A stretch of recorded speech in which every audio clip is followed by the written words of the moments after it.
All clear? Okay, great. Hello, everyone. Uh, Thank you very much for joining today's session. I would like to say good afternoon for all participants. Welcome to 7th lecture of ASEAN Youth Initiative Empowerment Program. And as you may already know, the today lecture theme is ASEAN Pop Culture. So my name is Ali. I'm working as the project leader for AYIEP, and I will be the host for today's session. First thing first, I'd like to greet our esteemed moderator and speaker. Good afternoon to Ms. Mashita, that will be our moderator for today's session. And also good afternoon to Dr. Budi Irawanto, Ms. Good afternoon. Ms. Anji from Girl Gang, and thank you very much for participating to today's lecture. Despite your busy schedule, we're really honored to have you all here today. And also, I would like to extend my highest appreciation to our participants for their never-ending excitement to join all of our classes and their inspiring spirit that keep us, the AYIEP organizer, to be happy to deliver the best of our classes. Before we begin the lecture, I would like to kindly remind all the participants to mute your microphone during the presentation of our speakers. You will be allowed to turn it on when you are invited to speak during the Q&A session. And we will have a short Q&A and open discussion. Thus, we encourage to all of the participants to ask your question through raise hands feature, or drop the question and your comments through the chat box. And I also want to remind all participants and all of us to make sure that you are hydrated by drinking enough water, and you can also eat if you feel hungry, but please make sure that you can also stay focused on being attentive towards the lecture. Gentle reminder for you all to fill the attendance form. And there will be 2 participant category for today's session. The first one is for AYIEP 2021 participants, and the second one is for lecture 7 sit-in participants. Please select the correct option according to your enrollment scheme. So ladies and gentlemen, this lecture will involve lingering questions of how pop culture can determine regional community building. The rapid tourism development in Southeast Asia seems to affect the advancement of the arts and the entertainment industries, many of which have been recognized internationally. Hence, it's likely for the region to get a greater awareness through its pop culture lifestyle. Moreover, it will discover the upcoming challenges in cross-cutting areas such as a sustainable development and regional identity. So now I'd like to invite our moderator for today's lecture, Ms. Mashita Pitaloka Vandia Purwanintias, SIP MA. A little bit about her short biography. Mashita Vandia is a lecturer at the Department of Communication Science in Faculty of Social and Political Science, Universitas Gadjah Mada. She obtained her master's degree in Media and Cultural Studies from the Graduate School of Universitas Gadjah Mada, and her research field of interest include the digital culture, media psychology, youth culture, and gender studies. Hello, Ms. Mashita, how are you today? Hello, good afternoon, Ali. I'm fine, thank you. And you? Thank you. Yeah, and I hope that everyone in here also fine, because we're going to have a very interesting presentation for today's session. So without further ado, I would like to give the time to Ms. Mashita. Okay, thank you, Ali. Good afternoon, participants. As Ali has mentioned before, we will discuss about the ASEAN pop culture in this lecture 7, and have been joining with us this afternoon. There are 3 panelists from academician and also practitioner in the pop culture industry in Indonesia specifically. So the question will be how pop culture can determine regional community building, and in particular in art and entertainment industry across the Asian countries. So I will introduce our first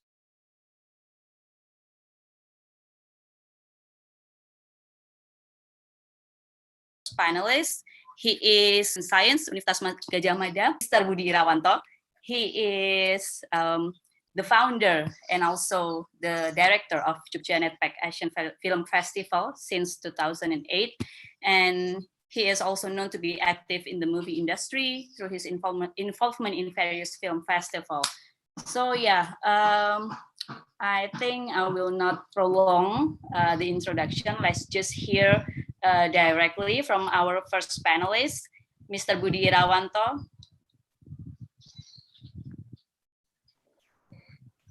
Okay, thanks Masita for your generous kind of introduction, and selamat siang, good afternoon, sawadee and magadang tanghali or magadang hapon po if you are from Philippines.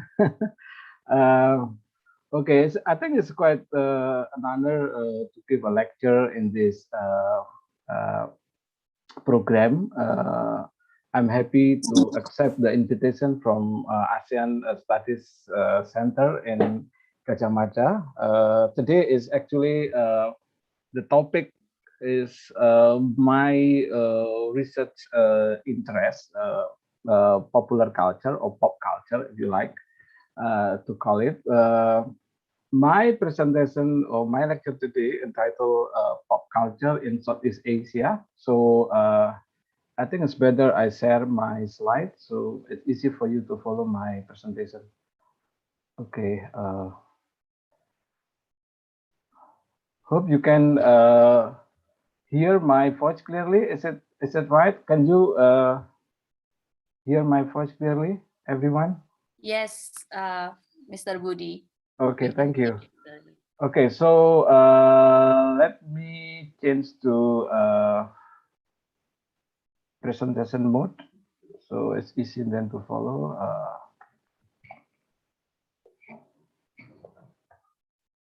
Okay, sorry, it's a bit take time. Okay, this is the again the title of my presentation today or my lecture today: Pop Culture in Southeast Asia. So deliberately, I put the colorful slide because that reflects the diversity of Southeast Asian countries and also the diversity of pop culture in Southeast Asia. Okay, here my lecture outline. First, I will introduce briefly the topic of my presentation and then move on to what is pop culture. I don't want to define pop culture because so many definitions of pop culture, but I just highlight probably some characteristic of pop culture. Then I move to explain why look at pop culture, why it's important to see pop culture as a site to understand this region, especially Southeast Asia. And then after that, I will talk about the shifting from global to regional pop culture influence in Southeast Asia. So basically, I will talk more about the influence of Korean pops or Korean drama in the regions. So because now from in the past, Western or American pop culture, of course, still in Southeast Asia, we still find that kind of phenomena. But then we now in Southeast Asia look at a lot of influence from East Asia, particularly from Korea, South Korea. And then if we look at the pop culture, actually there is always negotiation process, but at the same time there's also resistance against that. So because that's probably due to the nationalist kind of sentiment and so on. So, and I will explain more about that. So, if we look at pop culture, is quite dynamic. It's not just homogenizing a process, but we find a lot of kind of heterogenization and also even like the hybrid phenomena of pop culture in Southeast Asia. And then last but not least, I will give sort of like a final note of my presentation. Okay, let me first introduce briefly my presentation. Okay, first, the presence of mass media and now social media in Southeast Asia is ubiquitous and pervasive, and therefore media has shaped the way we make sense of the world as well as ourselves. So through the media, we try to define our position in society and also how we also understand the world surrounding us, how we define reality and so on. So most of our understanding and most of our knowledge is actually mediated, by mass media. It's not, in some ways, not directly get from, from the nature or from the environment surrounding us, especially during the COVID-19 pandemic. Mostly we connect to the other people and also to find information and knowledge mostly through internet, through media. All the reality is actually mediated, and as we know that media contains a lot of cultural expression, ideology, values, belief, and so on. So this is actually the material of pop culture. Rather than static, pop culture is always dynamic, reflecting the aspiration, taste, lifestyle of the majority of people in Southeast Asia. Of course, you may uh, notice that the phenomena of pop culture mostly happen in the probably in the urban area rather than in the rural area. But now, since the spread of digital technology, people even in the rural area can access internet. Yeah, of course, sometimes the connection is not quite stable, but anyway, they still can access to the content of the media and also uh, social media based on video-based social media like, for instance, YouTube channel and so on. So mostly people now is getting connected to the media, and that's why the dissemination of pop culture now is quite easy and reaching many people from different social background, different walk of life.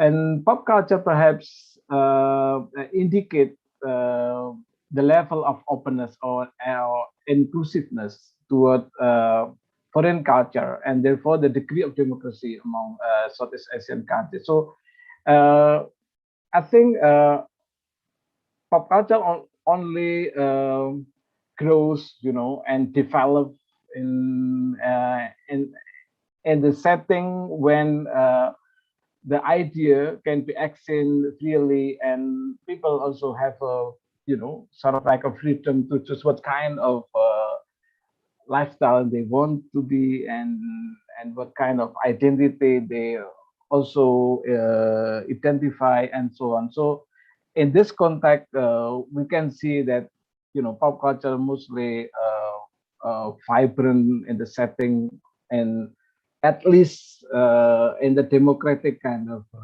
environment, because pop culture is very contemporary. Pop culture is very dynamic, is keep changing, evolving, and so on. So in the close kind sort of like let's say political system, it's not easy for pop culture to develop, yeah, and to evolve.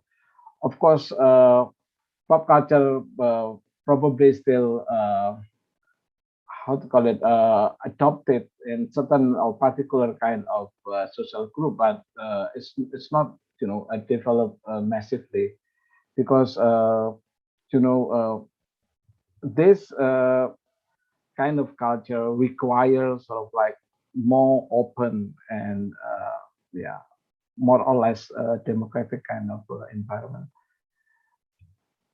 Okay, then what is pop culture? In general, pop culture can be understood as the culture of the populace, or a culture with a lot of supporters. Yeah, but then we deal with the problem because we also have the other term, for instance, like a folk culture. Yeah, in Indonesia we call it like budaya rakyat, something like that. Um, this is actually the culture is more organic within community, particular community, and this culture spot by mostly the member of community, and sometimes the culture is part of the ritual of the community. Um, this is not considered as a pop culture, although they probably support by many people, but because this culture is it's not part of the what's called the culture industry, and popular culture basically is mediated culture, meaning that the media promote this culture, uh, produce this culture, and also disseminate the kind of culture. So there are many terms for this pop culture, especially in the American and British cultural studies, such as we call it like capitalist culture, mass mediated culture, consumer culture, commercial culture, and the most important thing is media culture, because this is kind of culture, promoted by, or produced by sometimes big mass media corporate or company. Mass media play an important role in massively producing and circulating and distributing pop culture, reaching out people from different walks of life. So, contrasted to the high culture or refined culture, mostly this is a culture inherited from, let's say, from the uh, court culture, yeah, or royal family, is basically the big supporter of high culture in the past. Yeah, but pop culture is, you know, stereotypically often characterized as a less authentic and therefore less trustworthy mass culture. Furthermore, pop culture is also negatively perceived, corrupting mass taste. So, in the early development of pop culture studies, mostly a scholar, criticize this kind of culture, and they say that, oh, this culture is just, trivial. This culture is, less authentic, and so on. The culture is too commercial. There is no distinctive kind of characteristic of this culture, because this culture is too popular, have a lot of popular supporters, and so on. Um, but if we look at pop culture, it's actually embodies democratic spirit, offering more inclusive access and consumption. Of course, in some way, we still need to pay in order to access, pop culture product in some way. But in some way, it's quite free. Sometimes if in Indonesia or in other countries like in Southeast Asia, especially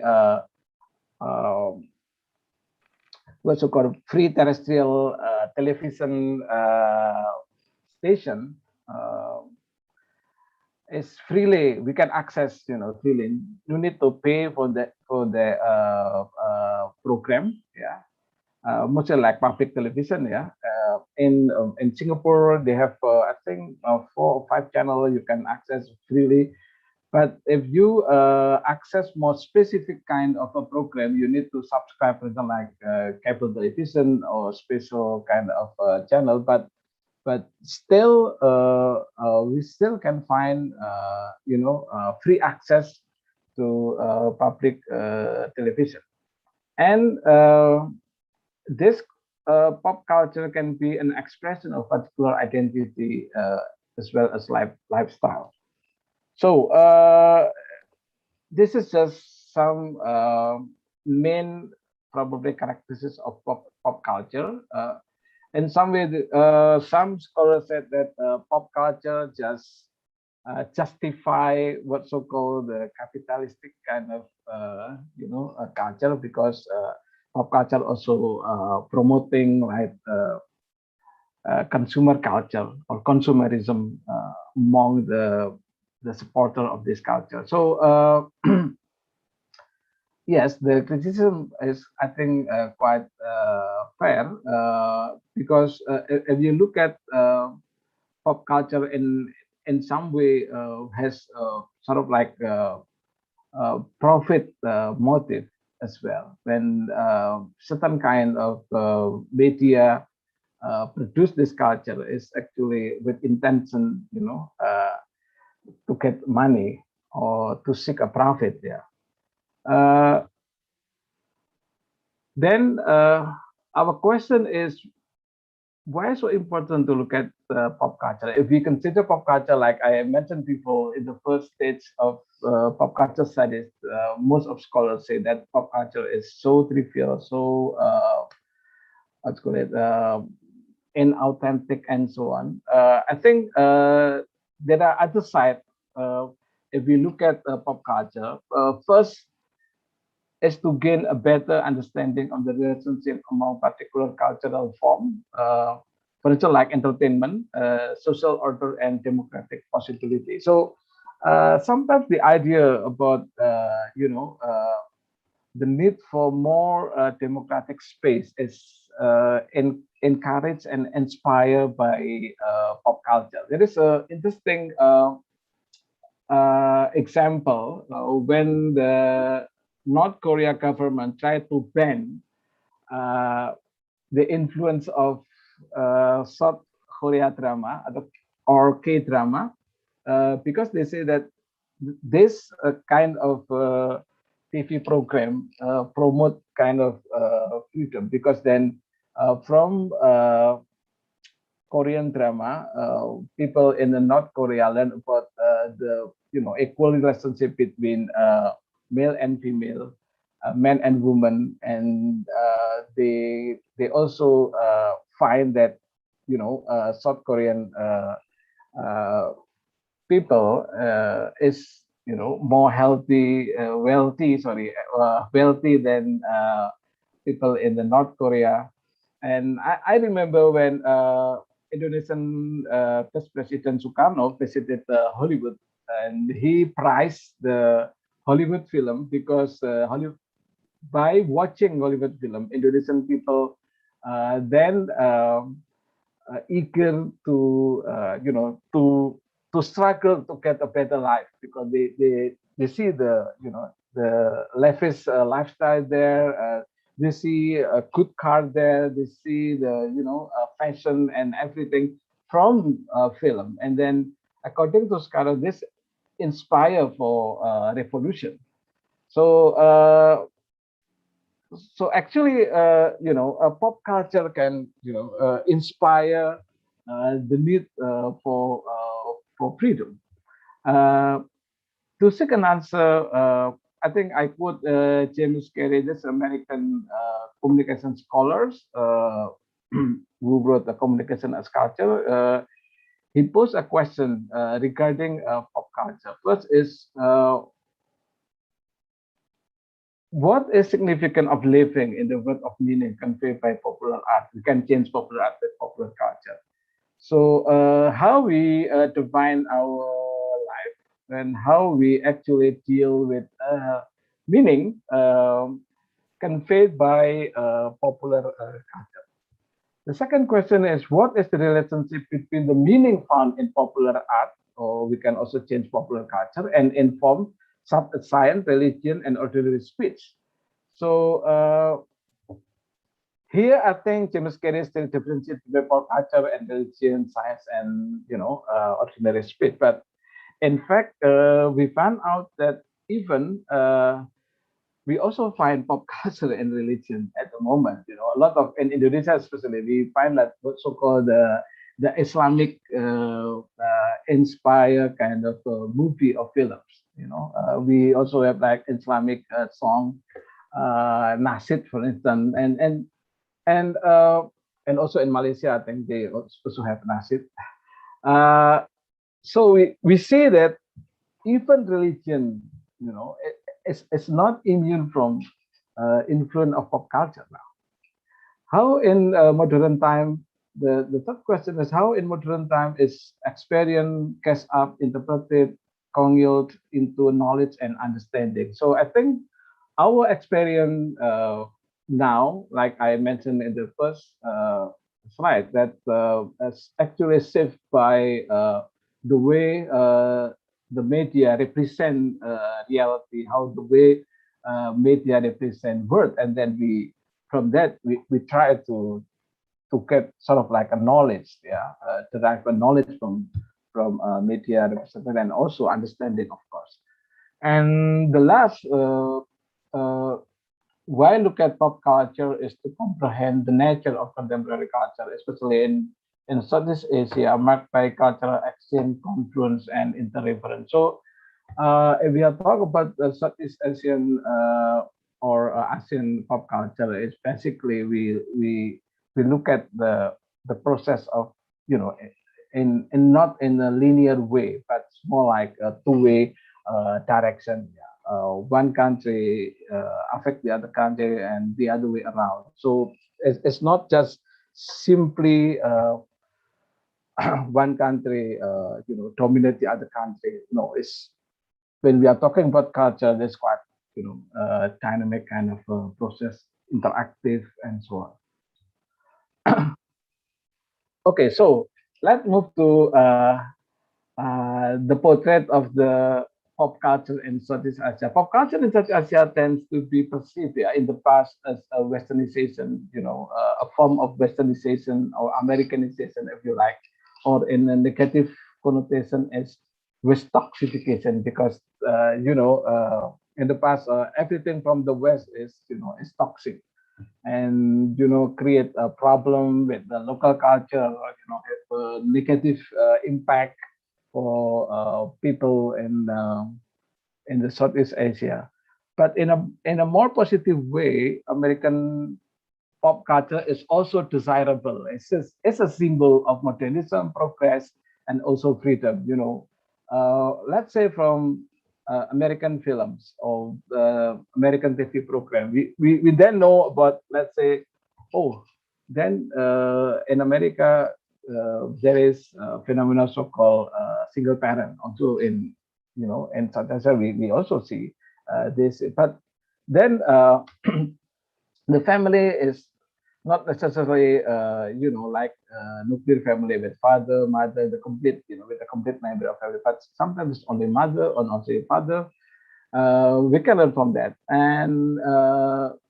and also some more like free expression, how people criticize, how people actually build sort of like more equal kind of relationship and so on. And sometimes we also find, for instance, like how the authority is corrupt, and then some hero try to try find out or to find uh, kind of a solution, or sometimes they directly fight against the social wrong or something like that.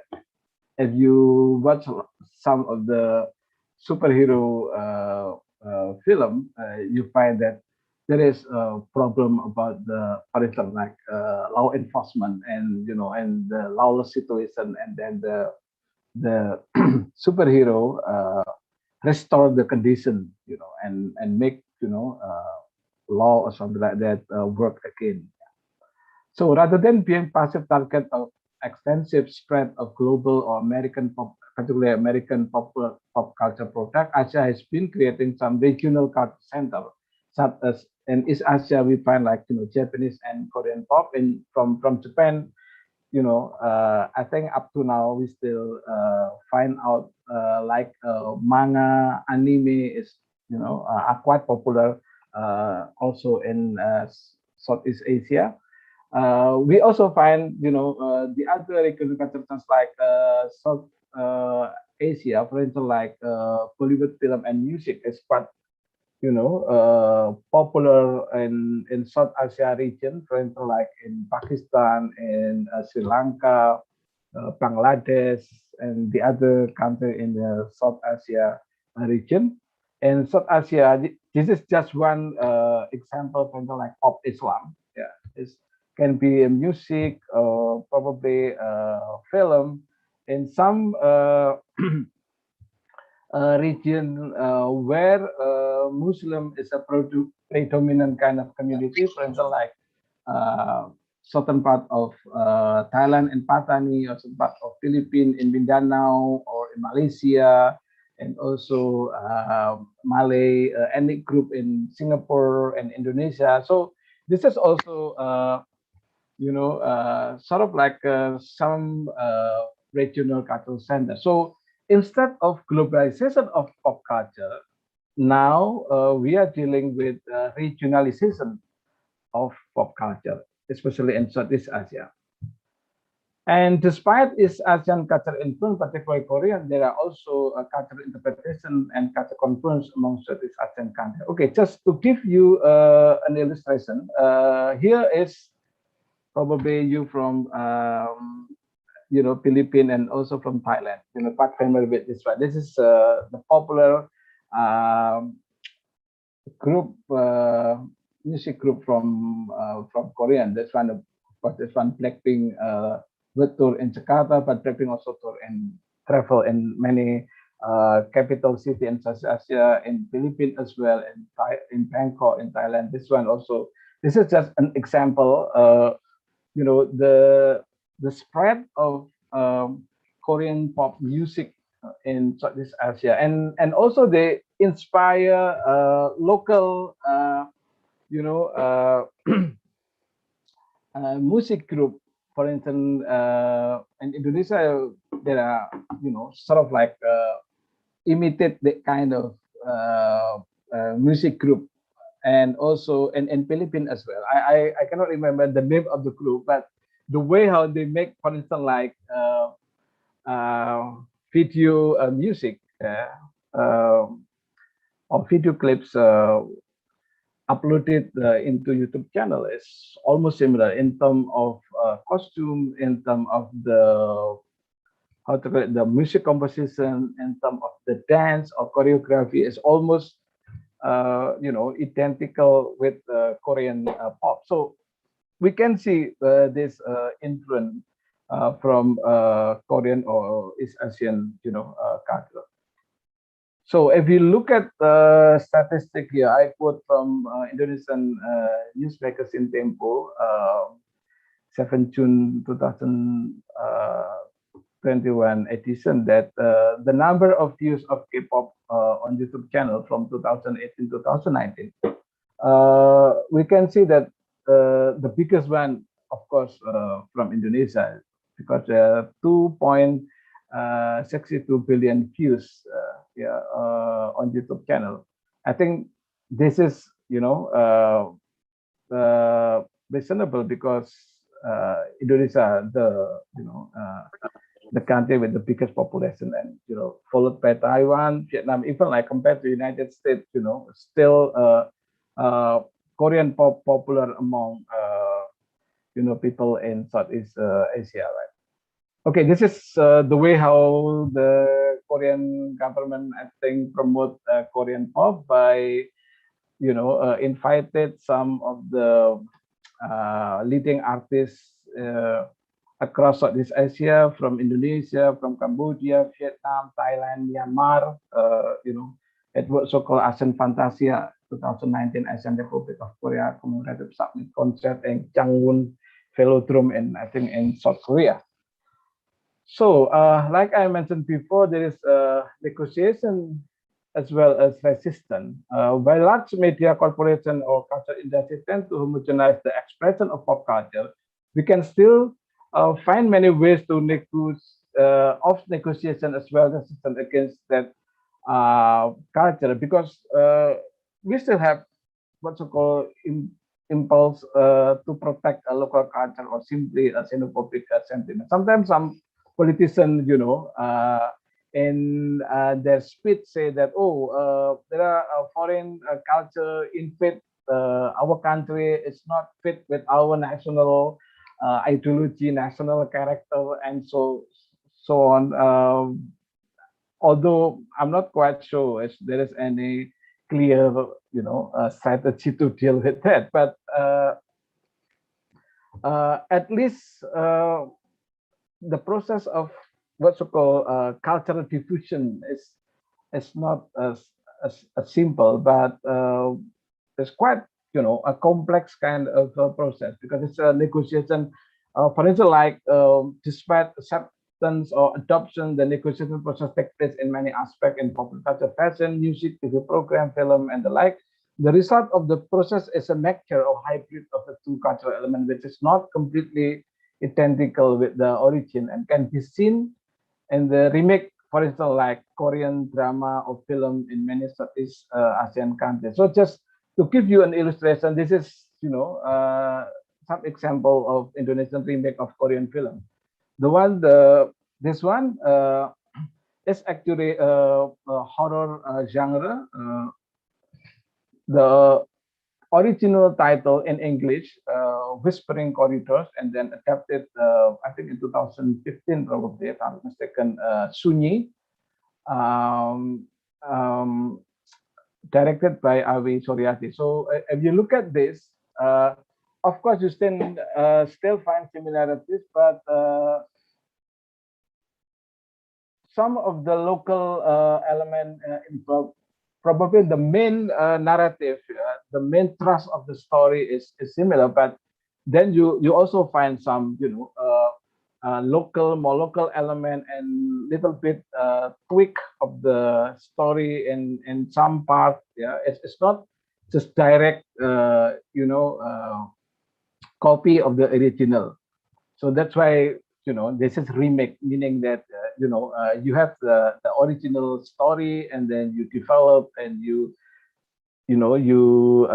get different talents for that film. This one is Sunny and then adapted to Indonesia. I think just quite recent, Bebas by Indonesian leading film director Riri Reza. This one also adaptation for quite popular Miss Granny and then Sweet 20 in Indonesian version.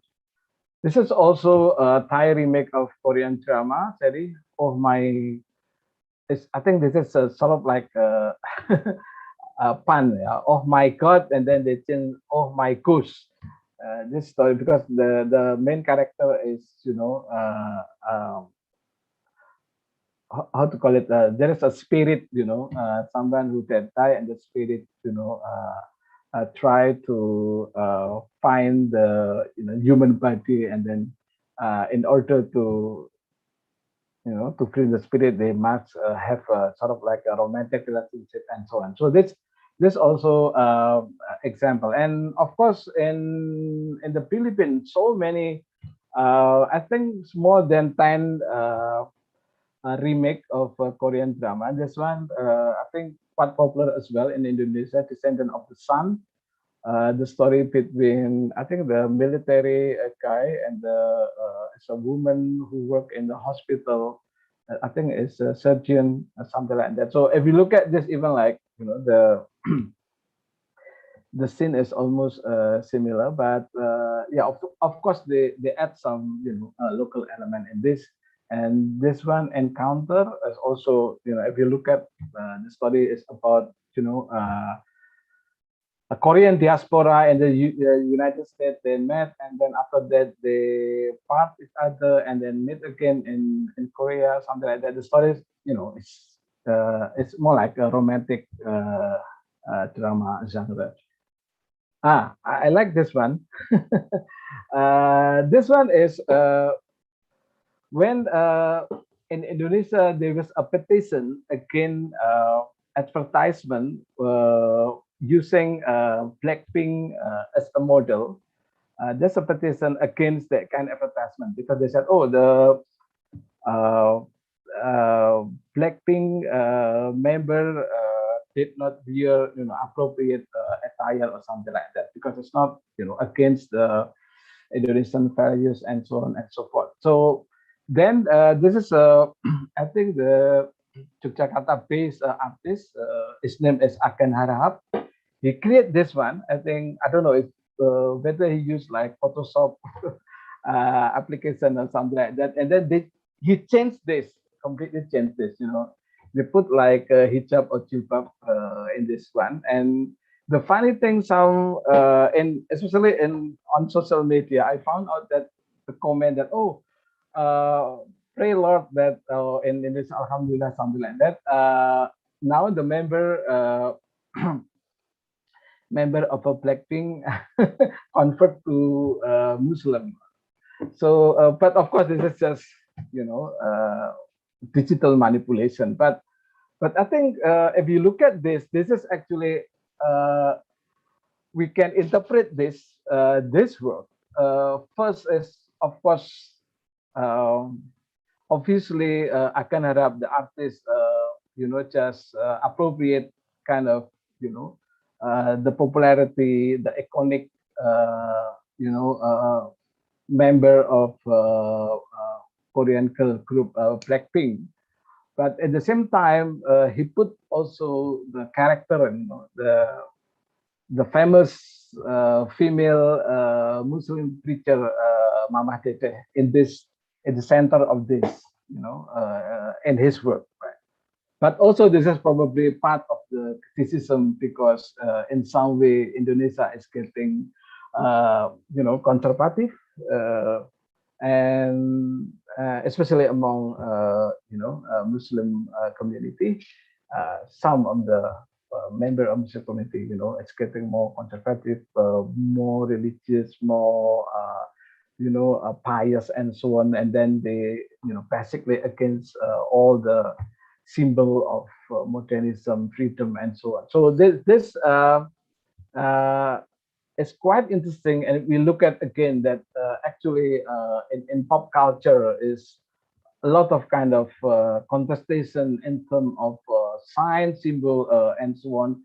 So, and can be, that's why if you look at pop culture, can be part of the expression of social commentary and so on. In this case, I think the artist Akan Harap also uh, express his criticism, again conservatism, especially among Muslim in Indonesia by putting like this one. Okay, this final note. Pop culture and social is not only a site for expressing various identities and lifestyle, but also an outcome or product of the media or culture industry that seeks for profit through marketing machinery. Yeah, we know that big media industry try to promote this kind of culture, this kind of lifestyle, but also this is also encouraged for consumerism and people eager to buy, for instance, like now in Indonesia, eager to buy like Korean cosmetic or Korean, car and so on. So everything related to that. And I think before the pandemic, Korea is one of quite popular tourist destination among people in Southeast Asia. Despite adoption of popular culture from overseas, there are always negotiation process by the system that culture in the local domestic context. And finally, there are many, of course, different ways of understanding the word through pop culture. And I think it is important to protect our right to express and speak and live this way as richly as possible. So we still need to be open-minded, but at the same time, we still also, have right, to express our own, culture without, being sort of like offensive or like, being harsh to other culture. Okay, with that, I stop my presentation and thank you. If you have any question, do not hesitate to ask and express your opinion. Thank you. Okay, thank you so much, Mr. Budi, for giving us the basic conceptual thoughts in popular culture. And as Mr. Budi has explained before, we can see how the importance of studying pop culture is, because understanding the pop culture means that we can understand the reality that revolves around us. And also we can see how the global influence, the westernization, the westoxification, and also now the de-westernization and led by the Korean pop culture, and how it influenced the ASEAN pop culture specifically. And Mr. Budi also discussed about the negotiation and the resistance in the pop culture thematic industry. And as we see so many examples about how specifically Korean pop culture influenced the ASEAN pop culture itself. So yeah, I will open the discussion for 5 minutes. So for the participants who have any question for Mr. Budi, please just raise your hand or open your mic.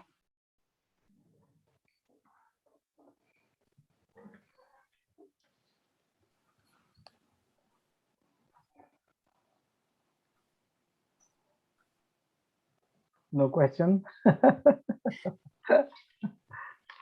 I think they're still trying to absorb your material. I think someone raised hand.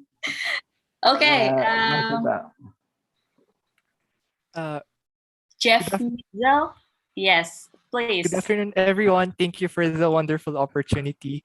First and foremost, I would like to thank Mr. Budi for a productive and meaningful discussion regarding ASEAN pop culture. My question is...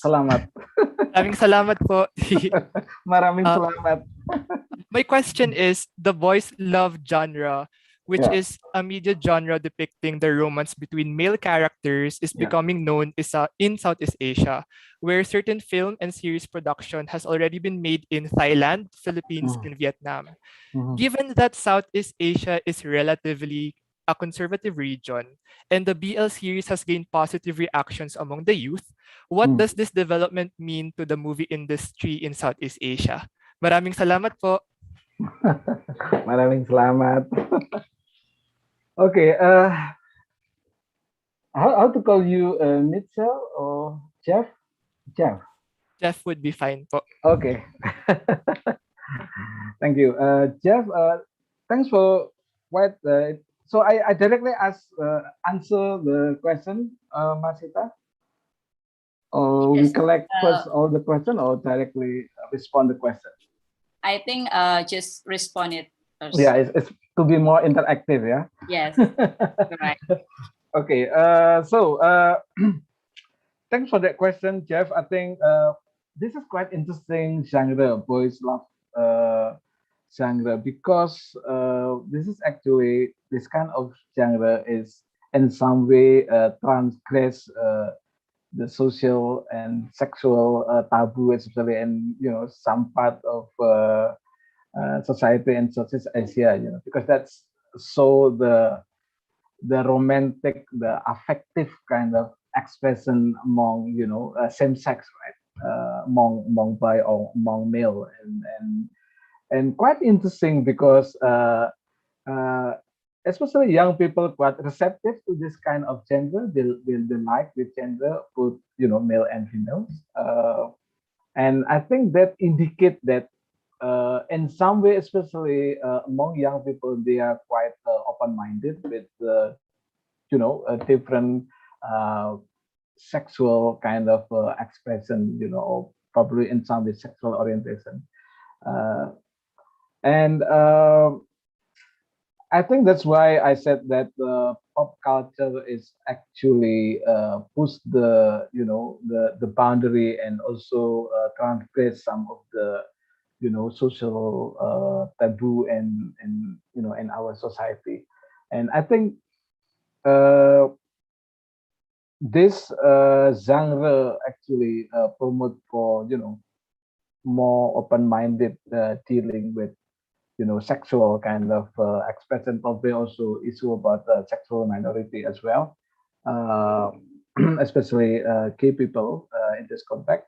And we find in some way film like in Indonesia when I did research for my PhD, I find there's a film entitled Lovely Man. The story is about the transgender, the male character is transgender, and then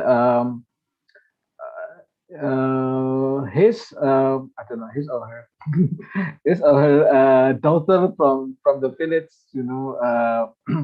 uh, come to the city and met and first in the first encounter she quite shocked, find out that the father changed completely like that, and then they after that they built quite a good relationship. I like that film, just one of my favorite film, because the good thing about it, the daughter character, wearing hijab, like a Muslim attire, something like that. But its father, wearing like very sexy kind of costume, something like that. But they talk each other. I think in the Philippines, you have a lot of more open-minded kind of film, something like that. And in Thailand also, I think it's quite good. They are quite. But in Indonesia, uh, we find some film directors try to do that, but of course, we still also deal with some social protests. The recent case is the film by Indonesian leading film director Kari Nugroho. The title is Kucumbu Tubuh Indahku. In English, title is Memory of My Body. The story is again about the sexual kind of what to call it, minor identity, something like that, and then the story is sort of like a slightly in the romantic relationship among men, or something like that. But actually, we find in the traditional art in Indonesia, yeah, in Indonesia we have like reok ponorogus. It's sort of like a traditional music performance, uh, but the character is actually have sort of like uh, a male-to-male relationship, between the leader of this reok troupe with someone,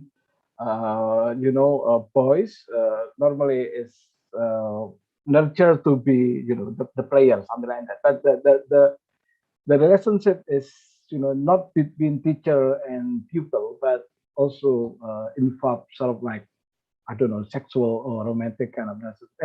And actually, that's socially acceptable in the past. But now, since Indonesia getting conservative in some way, a lot of criticism against that and protest against that. But actually, that's quite indigenous kind of art expression in Indonesia. We have like trans. How to call it, transsexual figure in some of traditional community who play role as a healer. I think probably you can find also in the Philippines, also in Malaysia, this transgender as an important figure as a healer and also as a dancer as well. So basically, Southeast Asia in the past is quite open with kind of the sexual expression and sexual orientation. And again, yeah, this is I think affect in the way filmmakers also deal with this issue, especially in Indonesia. We can find more in a short film rather than the length feature film, because in length feature film they deal with censorship and deal with the investment film producer, because they don't want lose their money if they cannot screen that film in a commercial theater and so on. So I think that situation, especially in Indonesia, I think in the Philippines, probably it's more open, and also in Thailand, except in Thailand you cannot criticize the king, right? The royal family, because there's a regulation about that. And I don't know if in the Philippines, probably Jeff, you can share if is it possible to criticize, Catholic religion, through film, because in some way, probably they deal with censorship about that. How about that, Jeff? Maybe you can explain briefly about that, about uh, Here, censorship in the Philippines.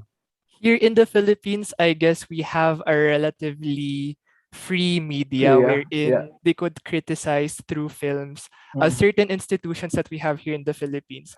But nevertheless, you don't usually see that in mainstream media. Most of the time, Ah, these criticisms actually are portrayed in indie films, yeah, or indeed, yeah, yeah.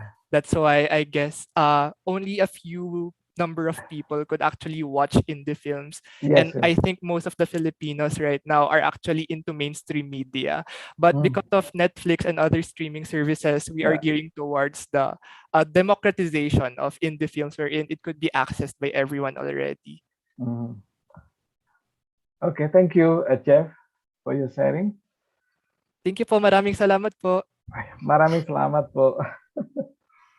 Okay, thank you, Mr. Budi and Jeff, for the question. We already have hundreds of questions in the chat box, apparently, Wow. but unfortunately, we have to hold the discussion because we still have two more panelists for this lecture. So later, after the last panelist give the presentation, we will have another discussion session. So yeah, we can hold the discussion. For now. So I will introduce our next panelist.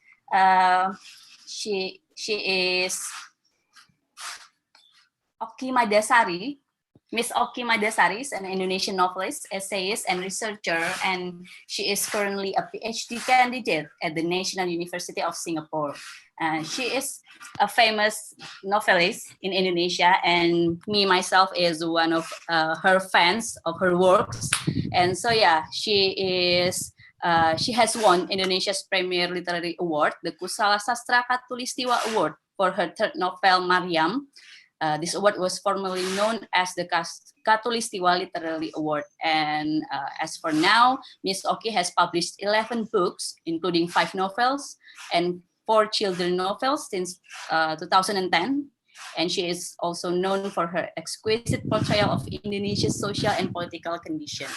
Her 10th book is a nonfiction titled Genealogi Sastra Indonesia, Kapitalisme, Islam, dan Sastra Perlawanan, or in English, the title is Genealogy of Indonesian Literature, Capitalism, Islam, and Critical Literature, which tracks the origins of Indonesia's novels today. So I will just present to you for this session. Next panelist, Ms. Oki Madasari. Please welcome Ms. Oki. Thank you, Masita. Hello, everybody. I will directly go to my presentation. So today we are in the forum held by ASEAN Youth Initiative Empowerment Program. So I will start my lecture, my discussion about ASEAN itself. I give title for my presentation, The Illusion of ASEAN and How Pop Culture Can Help It. What I mean about illusion, what I define of the illusion of ASEAN is when we talk about ASEAN, actually, honestly, it just merely slogan. You walk, so the organizer is ASEAN Center, ASEAN Study Center of in UGM, and I myself, I create a festival called ASEAN Literary Festival. But I really realized that when we talk about ASEAN, actually it's just slogan. We can you ask to some random people in the street, in the market, to our neighbor, to our family, they know about ASEAN, but ASEAN for them and for us, it just thing we learn, we study during our time, during our school time, or we read it in book, or for you who study in the international relation, you will have more opportunity to analyze about ASEAN. But nobody will associate themselves as part of ASEAN. Nobody, when you ask about identity, will recognize that I'm part of ASEAN or I'm ASEAN people. No, we will associate our identity with our country, our ethnicity, our profession, our religion, or even our idol like K-popper or film fans, etc. But we never call ourselves as a member of ASEAN. Because why? Because since the beginning, ASEAN was an initiative from the elite. We know about that. In the beginning, in the 1967, ASEAN was formed by the elite as the response of the political situation, and that's the answer of the region to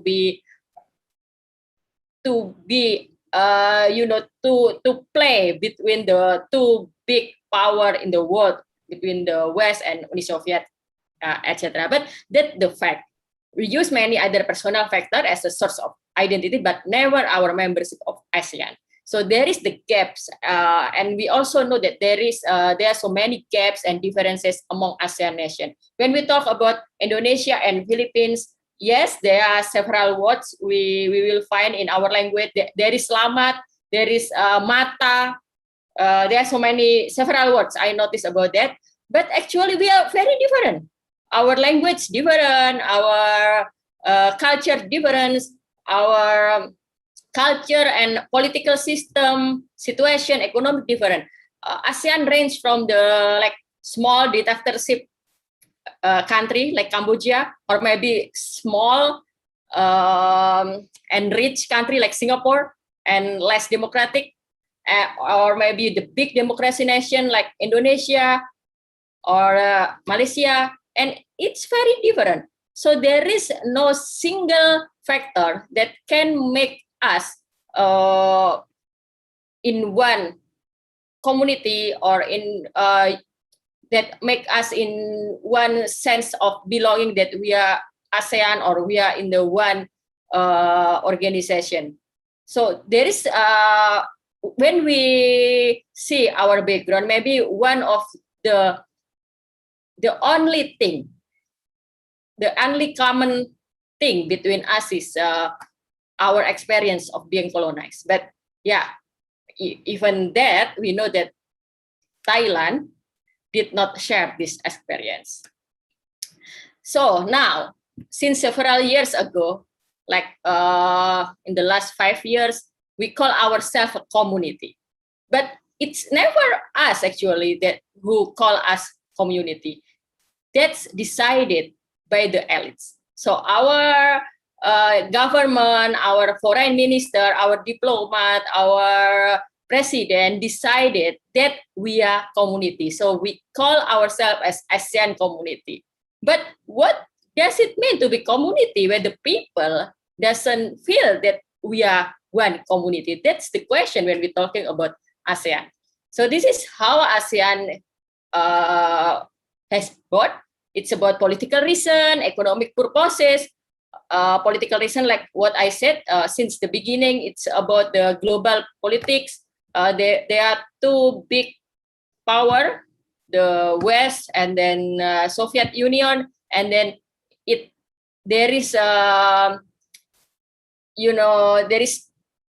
very important to make an organization in this region to not involve in both in the Western or in the Soviet. You can read again about the history. And then when we talk about economic purpose, it's also actually doesn't make sense.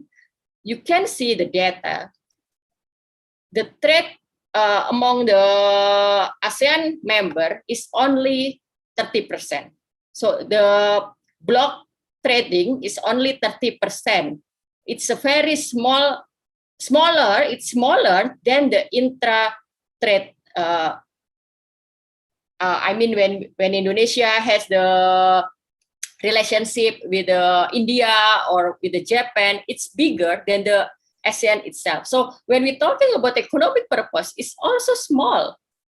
Now, this is now that challenge is, or maybe also the opportunity is when we talk about the community, because that's the only thing that maybe we can develop to make a better ASEAN and to make common people in the region feel that ASEAN is a real thing more than just slogan.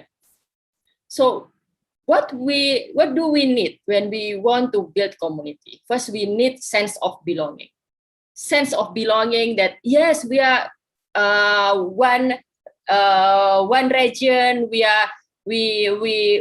belong to this region. We have something common. We sharing same value. We have a connection. We are part and we belong to each other. That's what we need when we want to call ourselves as a community. We also have a common goal. We want to move together as an ASEAN community. We want to build this region to be a progressive society, to be a progressive region, something like that. So we need sense of belonging. We need awareness among people that we part of this region, and we need to build common goal so we can move together as a community. Without that, that's a very useless. There is no ASEAN without the people within the region that realize that feel we belong to each other. But how to develop the community? That's our discussion is. How pop culture can help. When we talk about pop culture, the previous speaker has explained what is pop culture, and I don't need to repeat it again. In the simple definition, it's all cultural product that can reach big masses, big audiences. So it can be film, it can be music, it can be literary works, it can be anything, YouTube video, or maybe now in the time of internet era, when people can be a digital creator, anything you can create in the internet and can reach many people within the region, that's pop culture. And I myself, I'm a novelist. I'm work with the creativity. I work with pop culture in my daily life. I really believe that culture, especially pop culture, has a big influence to shape people's mind, to shape people's imagination, to influence people, to create public opinion, to spare anything. Pop culture has a very big impact, and it's stronger than when we talk about the journal, academic journal, or maybe mass media in the form of news, because culture work in a very subtle way. It can reach people's mind and feeling, and that's why when we watch film, we can accept movie from Korea even when we don't know the language, because we feel that we have same experience, or maybe we just can enjoy the story, or maybe we just love to see the people that appearing in the story. That's how culture or pop culture work. When we're talking about pop culture, we also realize that we know exactly about Beatles, about Queen. We read Harry Potter. We watch so many films from Hollywood. We can even now we know anything about K-pop, but we don't know what film from Cambodia. We don't know what book from Indonesia, or we never know the music from Philippines, except the the male musician who has a song with Bunga Citra Lestari, the boy. That's the I think the musician, the most famous musician from Filipina that Indonesian know. Besides that, we never know, we never read, and now become rare, very rare. The youth in Indonesia read Jose Rizal, the most important thinker that not only influential in the Philippines, but also in the region and in the world. Jose Rizal is the as a literary, as a novelist, his work is one of the most earliest one of the earliest work that questioning colonialism. As the social thinker, he is one of the important thinkers in the world when we're talking about the colonizing knowledge, when we're talking about how we the former colonized can walk in a critical way to build our nation. We never read each other. Indonesia never read book from the Philippines. The Filipino never read book from Indonesia. We don't know book from Singapore, from Malaysia, from Vietnam, Cambodia, Myanmar. We don't know each other. So we feel closer now with the Korea than to our neighbor. Previously, we feel that we part of America. We feel that we are part of Hollywood culture, and we feel very strange. We feel that our neighbor culture is so far away. That's a strange, but it also the proof how culture works. It can make us feel closer. It can make us know things better.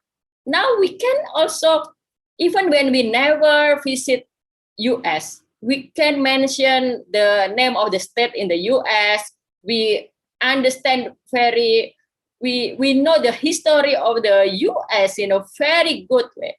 But maybe for many of us, it will be very difficult to difference to understand between Myanmar and Cambodia or Vietnam. All seem the same. That's the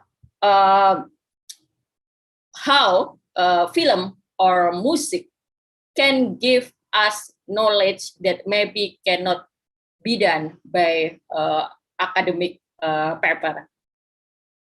So I believe that this is the 3 points how pop culture can help.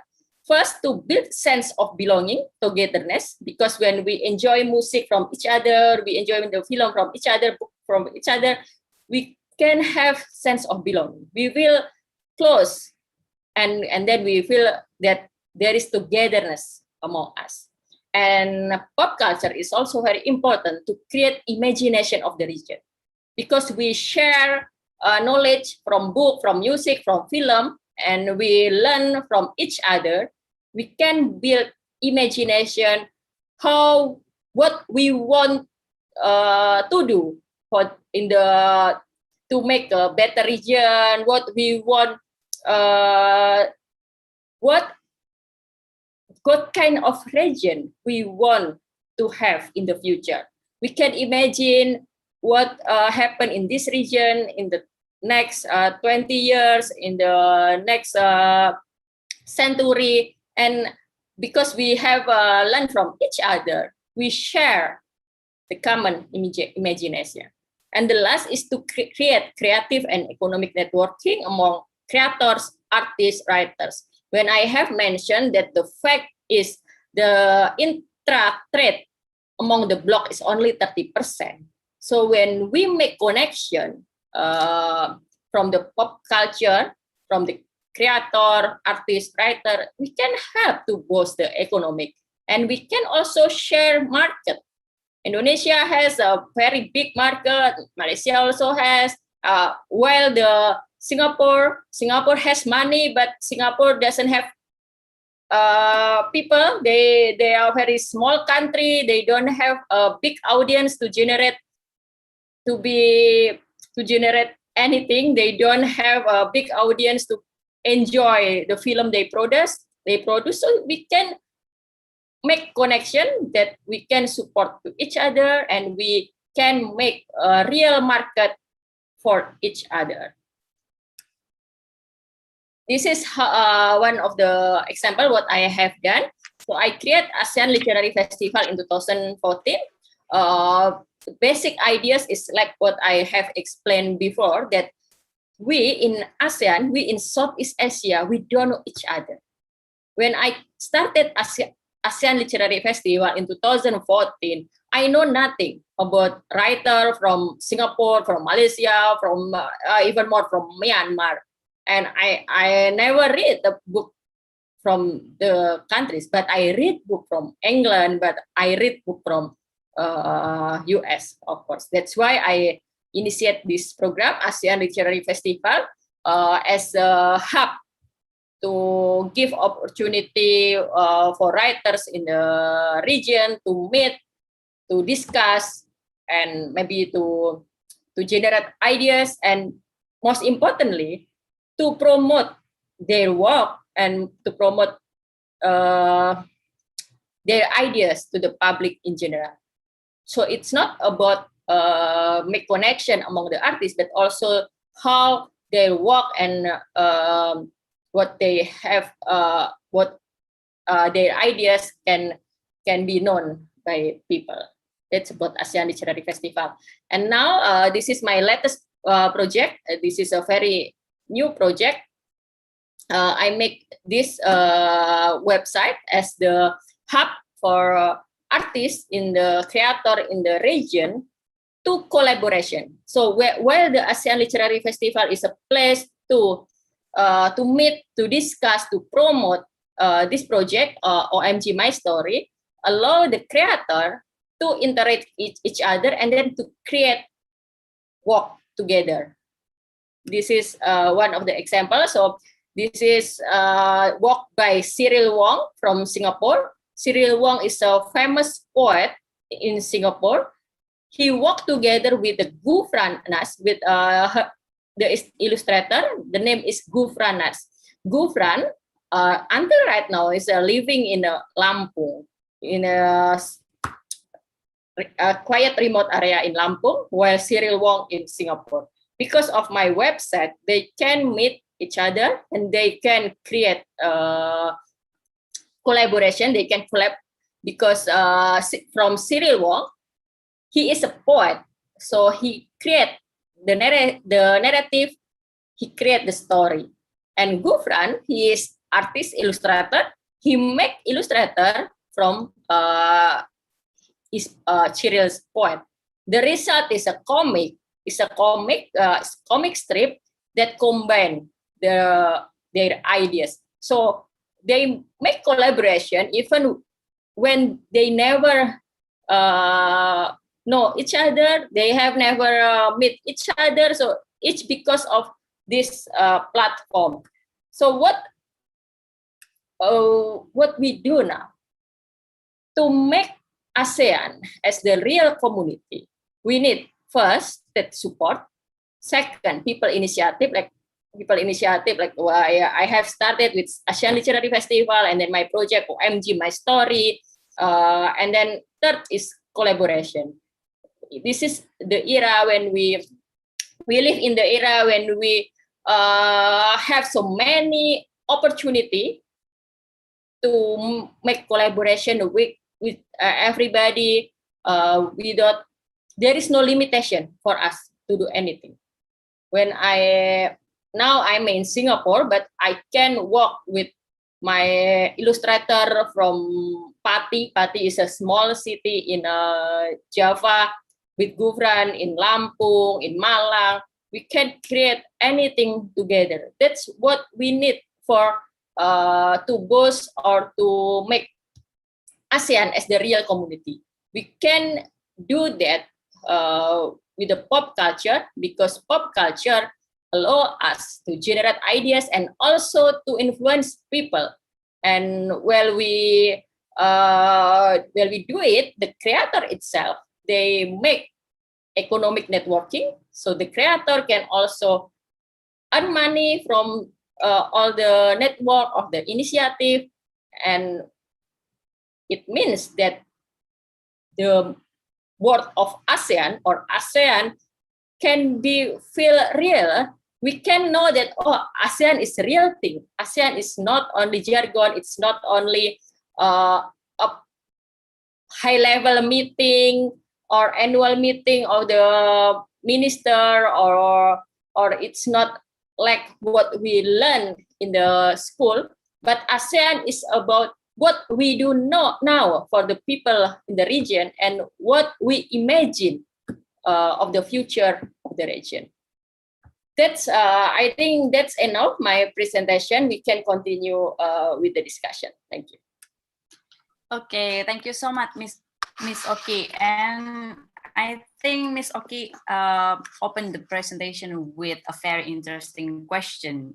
It is rather philosophical about what is Asian and what is the thing that signify the sense of belonging of us as a community. And she also presented that the answer is the pop culture, because it creates some inspiration, it creates network, and mostly the most interesting thing for me is how the community, particularly in literary community, built the connection and the network through the OMG My Story, the project initiated by Miss Oki and also the Asian literary community there. So yeah, for the participant who have question for Miss Oki, please raise your hand or open your mic. For this specific discussion session, we only accept 2 questions, but later in our final discussion session, perhaps we will be open for more questions. So yeah, if any of you have the question for now, please, you can just raise your hand.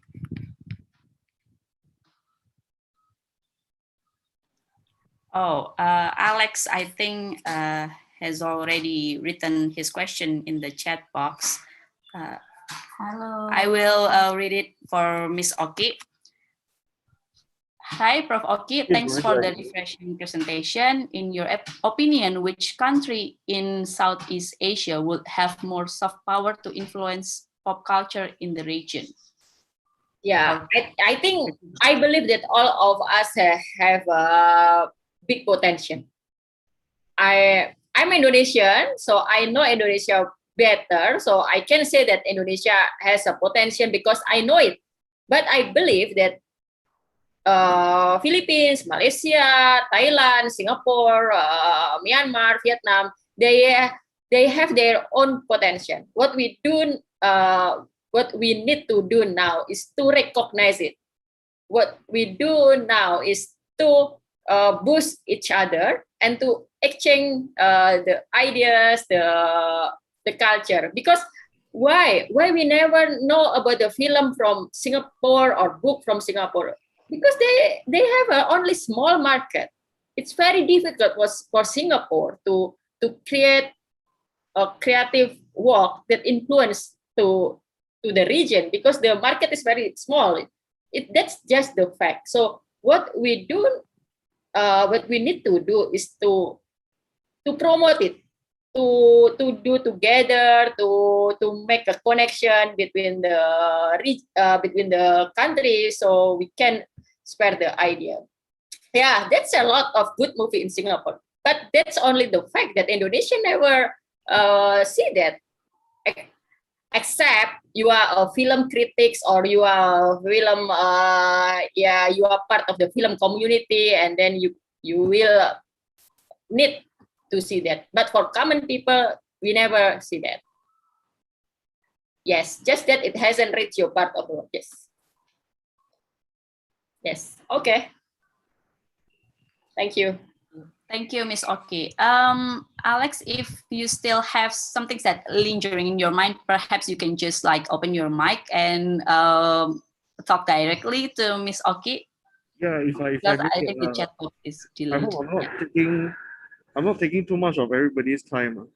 Hi, Prof. Oki. My name is Alex. Thank you for your insightful presentation.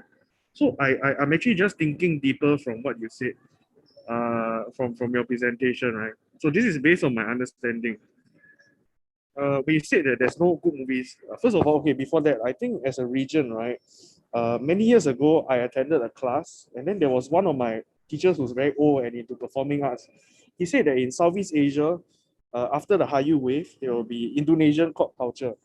But as a young person, right, I do not share the same opinion with him because Indonesia, number one, Indonesia is too big. Even in terms of last week, we were talking about food, right? There's no uniform food. You cannot say that Javanese food represents all Indonesian food because Indonesia spans Sumatra all the way to West Papua. I mean, geographically speaking, right? So, but this batik, for example, has a lot of soft power.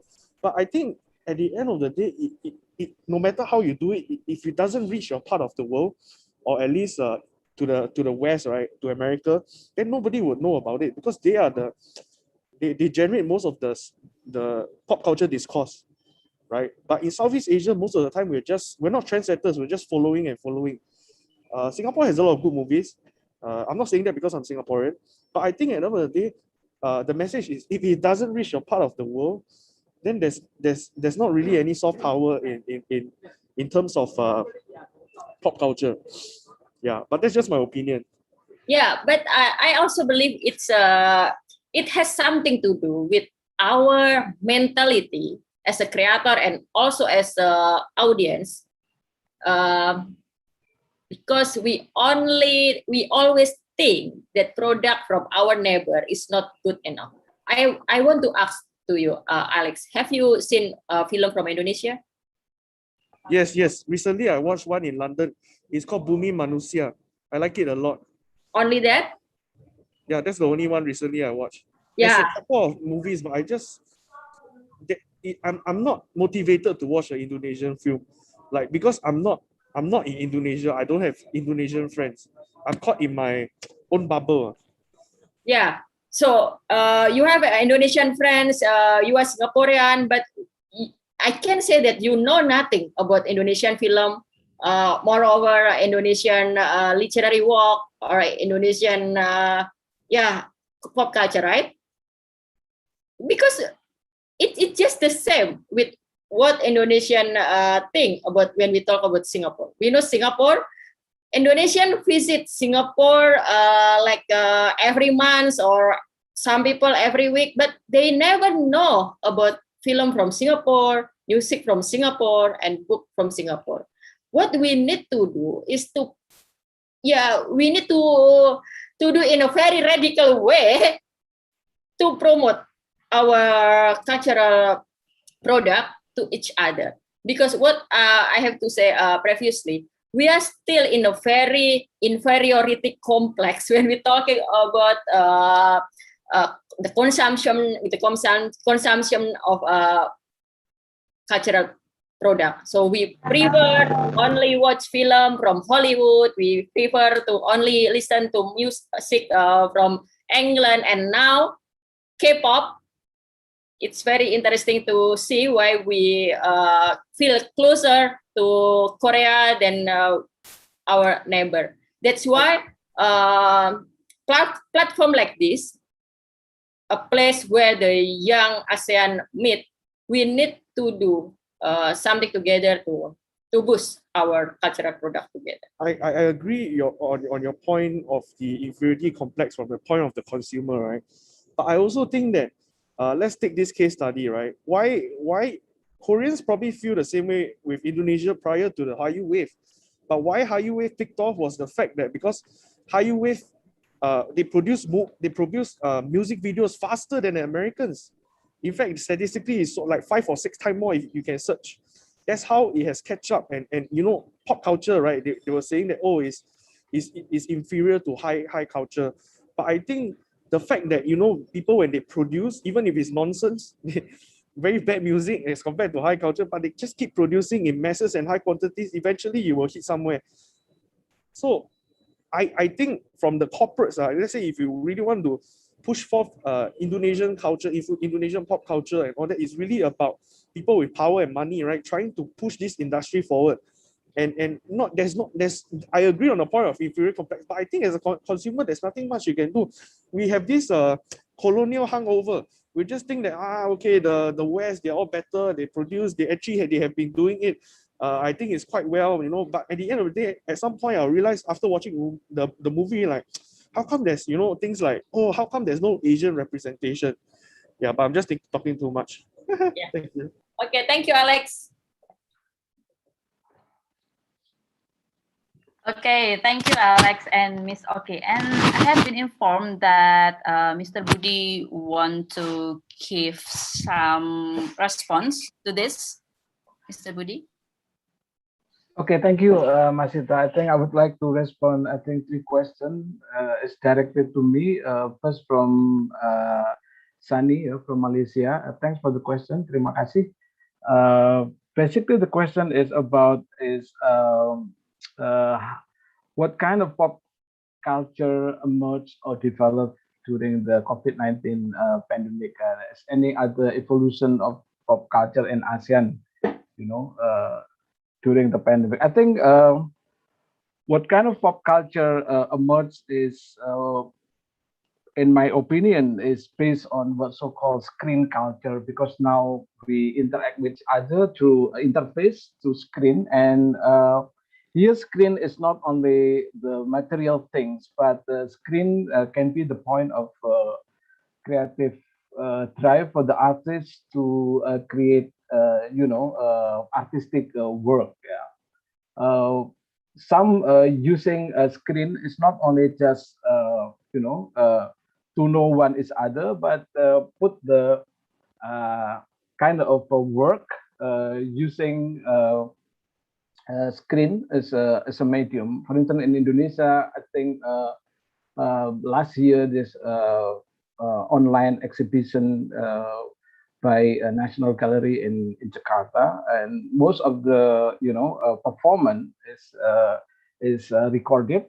Some just simply like live performance and then record and then up to the to the screen. The other one is simply using screen sort of like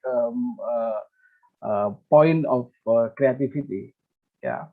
So and also because of the pandemic, film festival, art festival going online. So people now only watch not in live kind of performance or something like that, but just access to the internet, and then this is actually changed the way how people consume and enjoy film. So screen culture, I think, is I think even after pandemic, finish, is increasingly, becoming important kind of site for the artists to create their work. Yeah. So that's my opinion. So the second question is, I think from Kesia, I don't know, is she's from Indonesia, Sarah Sophia. So the question is basically about how to maintain, local culture or our own culture, but in the same time we are open to the, culture from, from overseas or from other countries. I think there are two things can we do. First is of course we should be keep open-minded and at the same time creative. We should deal with let's say traditional or local culture, not just preserve, but try to reinvent the traditional culture or indigenous culture and so on. I give you an example. I think one of the music composer from Yogyakarta, Alfi Rap, he just recently produced a music video, uploaded into a YouTube channel, and premiere on 17 August this year. This is coincident with the National Independence Day celebration in Indonesia. This music video actually involved a lot of many artists from different kind of backgrounds, and also not only modern artists, but also traditional artists, some from Bali.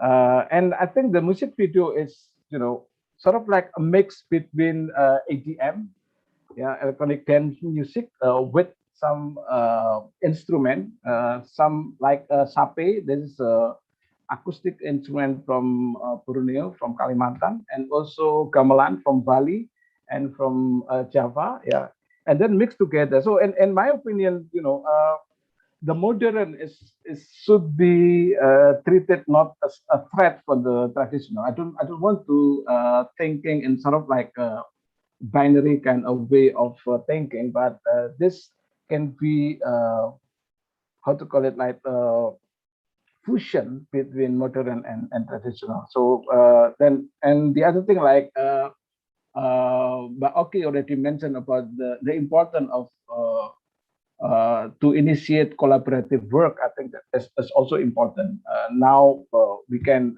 interact with artists with different kind of background, different kind of countries, and create more rich kind of work, artistic work, by pull our talent from different part in Southeast Asia. And this already happened in film and some performing art and so on.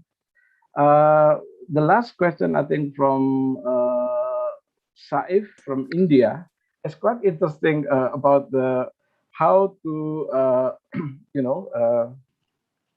to mix culture from Southeast Asia, and then from India. I think one of the scholar called Kodes wrote a book, the Indian nice state in Southeast Asia, and he basically talked about the influence of India in terms of religious and cultural influence, and also like Bollywood is still popular in Indonesia, and if you look at time to check the YouTube channel, because now it's quite popular kind of digital platform or social media platform, you can find in especially from Indonesia, and they create sort of like parody and also some cover Indian popular Bollywood song, and also dance cover and so on. And I think even Bollywood movie inspire some Indonesian movie. If you see the first Islamic theme movie like Ayat Cinta or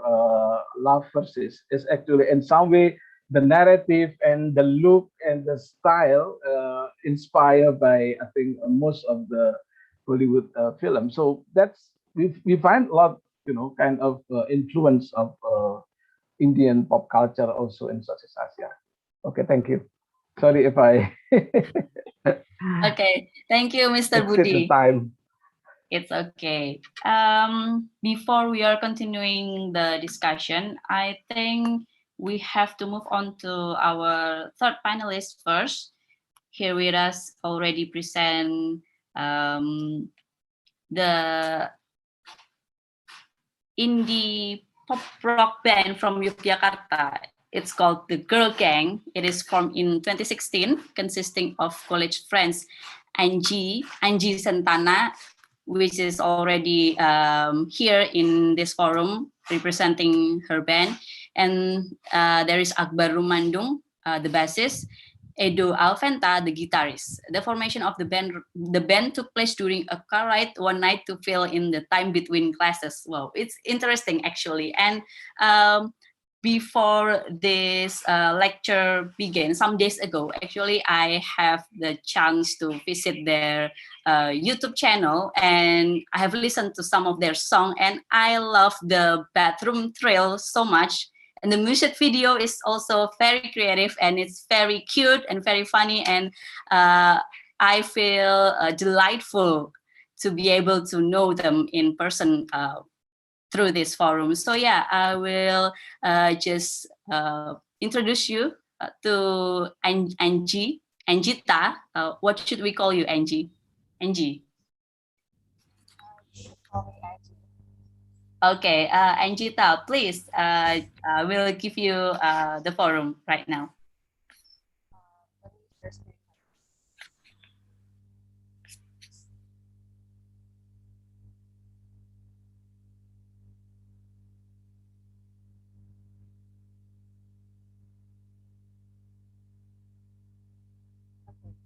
everyone.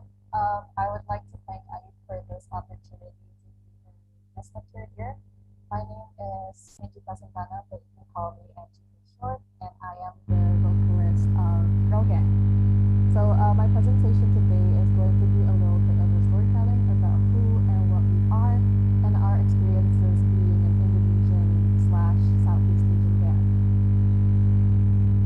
So a quick introduction. We are an indie pop rock band from Yogyakarta, and yeah, we are college friends. We were formed in 2016, and our songs are deeply personal accounts about the highs and lows of being young, whether it's about falling in love or struggling with depression and navigating through adulthood and looking for one's identity.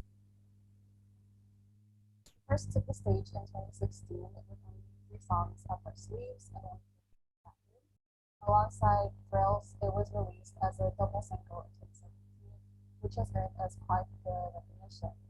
In 2018, we finally released a new album called Not Sad, Not Fulfilled. I'm sorry. Yes? Yeah, and there is this like some noise behind your voice. Okay. Off my earphones then. I'm so sorry. Yeah, I think it's the earphones. Yeah. Take it off. Is it better now? Yeah, I think it's clear enough now. Okay. Sorry. No And problem. Thank you. in 2020, London-based independent label called Damnably Records released our discography called Here to Stay for the worldwide market. And earlier this year, we released a single called Honey Baby. Throughout 2016 to 2019, we actively went on tour across Indonesia and Southeast Asia. Our very first Southeast Asian tour was in 2018, along with a couple of other Indonesian bands such as Bad Chamber and Dispel. We went to Manila, Singapore, Kuala Lumpur, and Jakarta as our final stop. Following our EP release in October 2018, we went on tour to 20 cities across Indonesia as well as Thailand and Singapore. We've performed in renowned local festivals such as Synchronized Fest in 2018 and We The Fest in 2019, as well as international festivals such as Rocking the Region in 2018 and South by Southwest Online in 2021. So being a part of the London-based label Damnably Records, it provides us an opportunity and easier access to penetrate the Western market. However, we've decided that we should focus on the ASEAN market first, instead before we continue to pursue the Western one. So why ASEAN first? There are a number of reasons why we choose to focus on strengthening our presence in the ASEAN region first. First reason being the entertainment industry's biggest market is young people. As of 2019, according to data by the United Nations World Population Prospects, young people make up 60% of the population in Asia Pacific, with 49.4% in ASEAN. Since we are musicians and therefore practitioners of the entertainment industry, it's only natural for us to view Southeast Asia as a very prospective and valuable market for us. And how do we penetrate into this market? By creating an ecosystem that is mutually beneficial.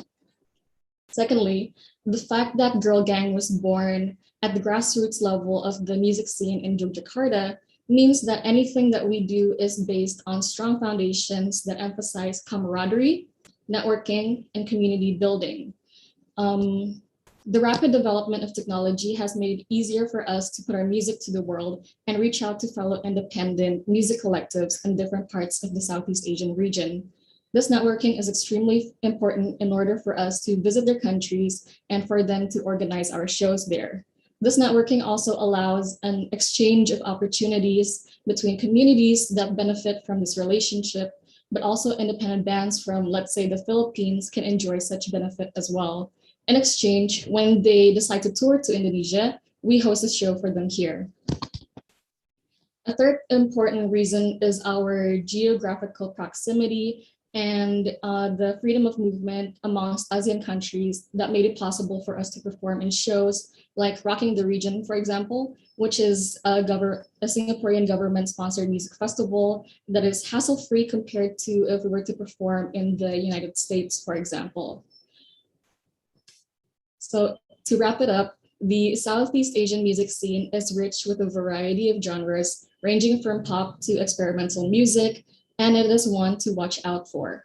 What we found after establishing a presence in the regional music scene, based on the reasons I've mentioned previously, is that not only do we have shared values or shared similar socioeconomic, political, and cultural conditions, we also have shared values and aspirations to put a spotlight on the Southeast Asian music scene at both the regional and international levels. That is all for me. If you have any questions, let me know in the chat box or like unmute your mics. Thank you. Thank you, Angie, for sharing the experience that Girl Gang, as a practitioner in the music industry in ASEAN, is already performing their arts through the ASEAN countries. So we will just begin the discussion session for all participants who have questions. Please raise their hand, and it's already one participant who raised his or her hands. Now, Fal Majid, so please open your mic and state your question. Okay, thank you so much for the opportunity. My name is Novel Majid. I'm from Jakarta, Indonesia. And thank you so much, Kak Anggi, for your presentation. Such an honor to can meet you today. I've been following Girl Gang's work for maybe about 2 years ago. And I was first captivated by the song called Bedroom, right? And so my question is, I want to know more, since you are a woman and became a vocalist or front girl in the rock scene, which was commonly misunderstood and considered bad back then by conservative people or parents, and especially for a woman to be involved in. And I want to know how you are being treated in this male-dominated scene. And have you ever feel or experienced bad things? And maybe you can give an actual example to tackle the wrong perception of women in music or rock scene. And my second question is, as we all know that already mentioned earlier also by Mr. Budi and Miss Oki, the trend or the wave of Korean pop culture is influencing all over the world. And we also know that rock genre is not being the popular genre anymore, not like what it was back then in the 70s or 80s. And how do you see this from your perspective? Does this phenomenon affect your career in the music industry to reach more popular in mainstream industry? Thank you, Kak. Okay, thank you so much for your very interesting questions.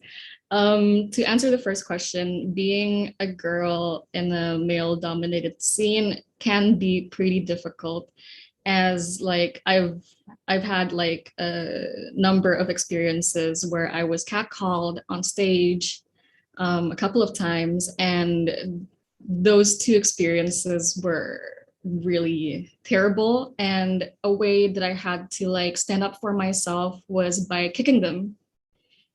And to be frank, I'm pretty sad, and I feel kind of guilty that I had to like resort to such violence in order to stand up for myself after being said like really inappropriate things while being on stage. But then it just shows like how little respect they had towards like me as a female musician. And other than that, I feel like most listeners also tend to focus on my appearance rather than the music and stuff, which there's like, it's kind of how demeaning, I would say. It's pretty demeaning, like, here I'm a musician, why don't you like focus on that instead, like that. As for the second question, I would say that, yeah, I feel like the whole like indie rock and stuff has been kind of like a marginalized genre nowadays, especially with the rise of like the K-wave and more pop songs, mainstream pop songs out there. But like, if you really research and like, there are we are now being facilitated with like the internet and stuff. You can find like a number of like great music, great indie music out there on YouTube, on Spotify, and Instagram and stuff. So yeah, I hope that answers your question. Thank you. Thank you so much, Kak. No problem. Okay, thank you, Naufal, Majid, and thank you for the answer, Angie. Yeah, I think it's a big homework for all of us to make the entertainment industry is an industry that is more inclusive and more safer for people who work in it, for the marginalized people specifically. Because I think some times ago, if I'm not mistaken, the BTS, the Korean group, the Korean idol group, they are getting the racism in the America and being called as slinized and something like that. So even a big deal in the mainstream music industry like BTS, they are still getting racism in the Western world. So yeah, it is, I think, the big homework for all of us to make the entertainment industry some more inclusive space for all the artists and also the practitioners. So anyone has another question, whether it is for Angie or for Miss Oki or for Mr. Budi Rawanto, please, anyone who have question. I think in the chat box, we haven't answered a question. Yeah, from Rex Upai from Philippines. If I may read the question. I have a question that can be answered by Miss Oki and Sir Budi. I just want to know your impression about the film Raya and the Last Dragon. What do you think of its accuracy? Is it something that can appropriately represent Southeast Asia culture on the western part of the world? Thank you in advance. Yeah, Raya and the Last Dragon. I think it is the newest Disney animation movie.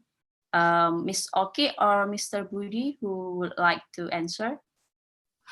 Okay, I can start. So from my perspective, it's not about the Raya and the Last Dragon. Yay! Sorry, it's not about the. Sorry, my daughter's name is Raya. So when I mentioned Raya, so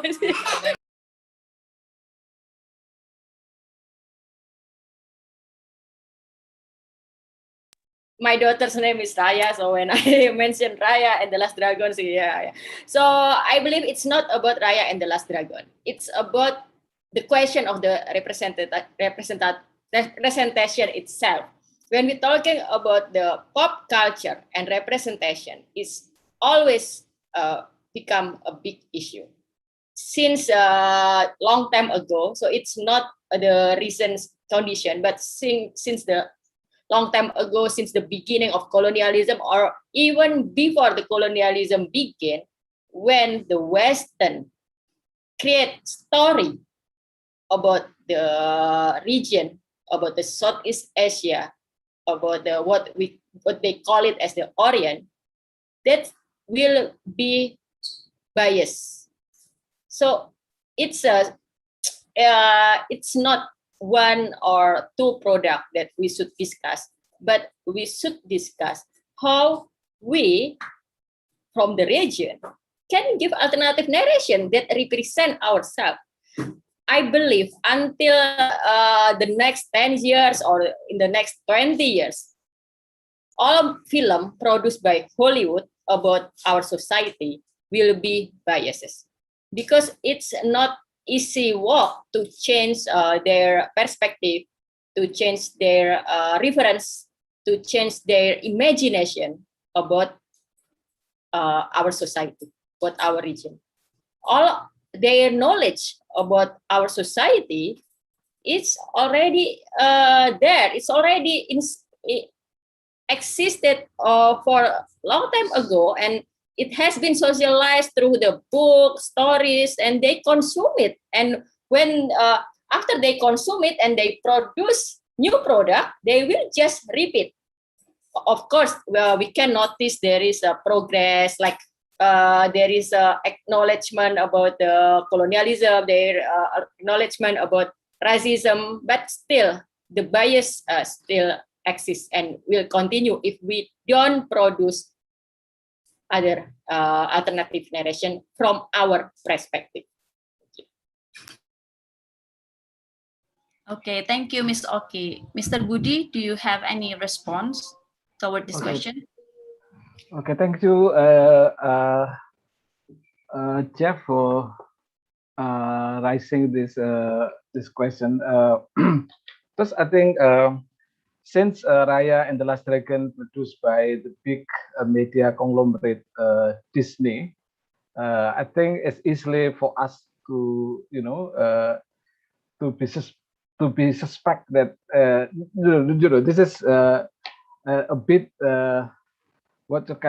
driven by commercial motive, because Southeast Asia is quite a big market by appropriating some of the element of cultural from East Asia, for example, like keris or dagger and batik, and also many culture.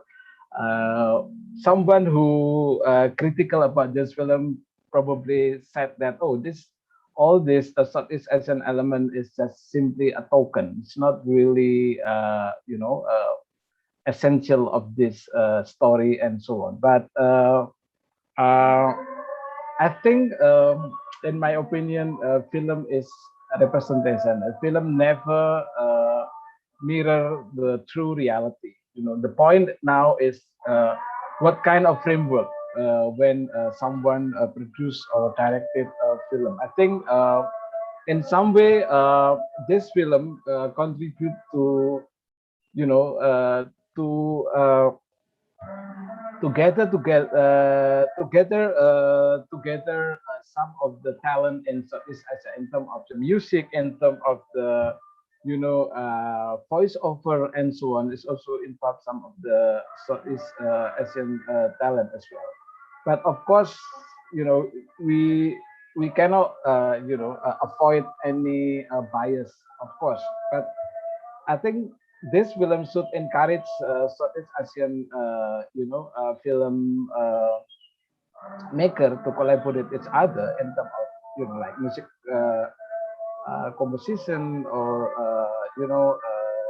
set designer and artistic designer and so on. So I think this should be inspire to do more collaboration among Southeast Asian artists in this. Yeah. It's fine if there is any bias for me. All film is biased, but as far as this exposing and in some way promoting and Southeast Asian culture at least be noticed by global audience, I think it's fine for me.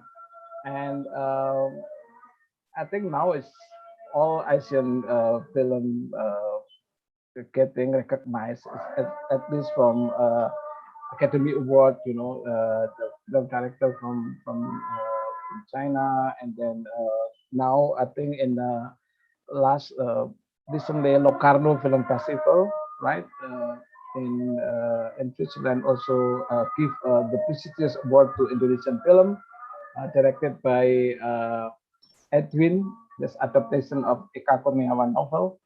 I think it's a good sign that Southeast Asia, ASEAN, getting recognized in the global level, I think. Thank you. Okay, thank you, Mr. Budi. I think I will give the time for Stanley. He's raising his hand. Stanley. Hello. Hello. Hello. So thank you so much for this opportunity, and thank you as well to the panelists for sharing their insights and their expertise. So my question is directed more towards Ms. Oki, but the other participants or the other panelists can answer as well.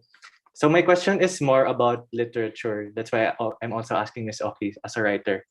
So I'm wondering about the state of literature right now, especially in the field of pop culture. Because while there are various kinds of literature, I'm wondering if literature, or especially literature in its most traditional form, as in the one that's like written and there's no like images or whatever. I'm wondering if literature in its most traditional form has potential in pop culture. Because right now, what's popular is more visual or more auditory. So, for example, manga is more popular.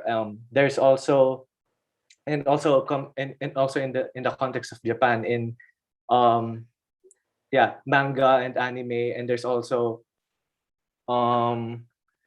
like this new trend where like um text messages are literally printed on a book.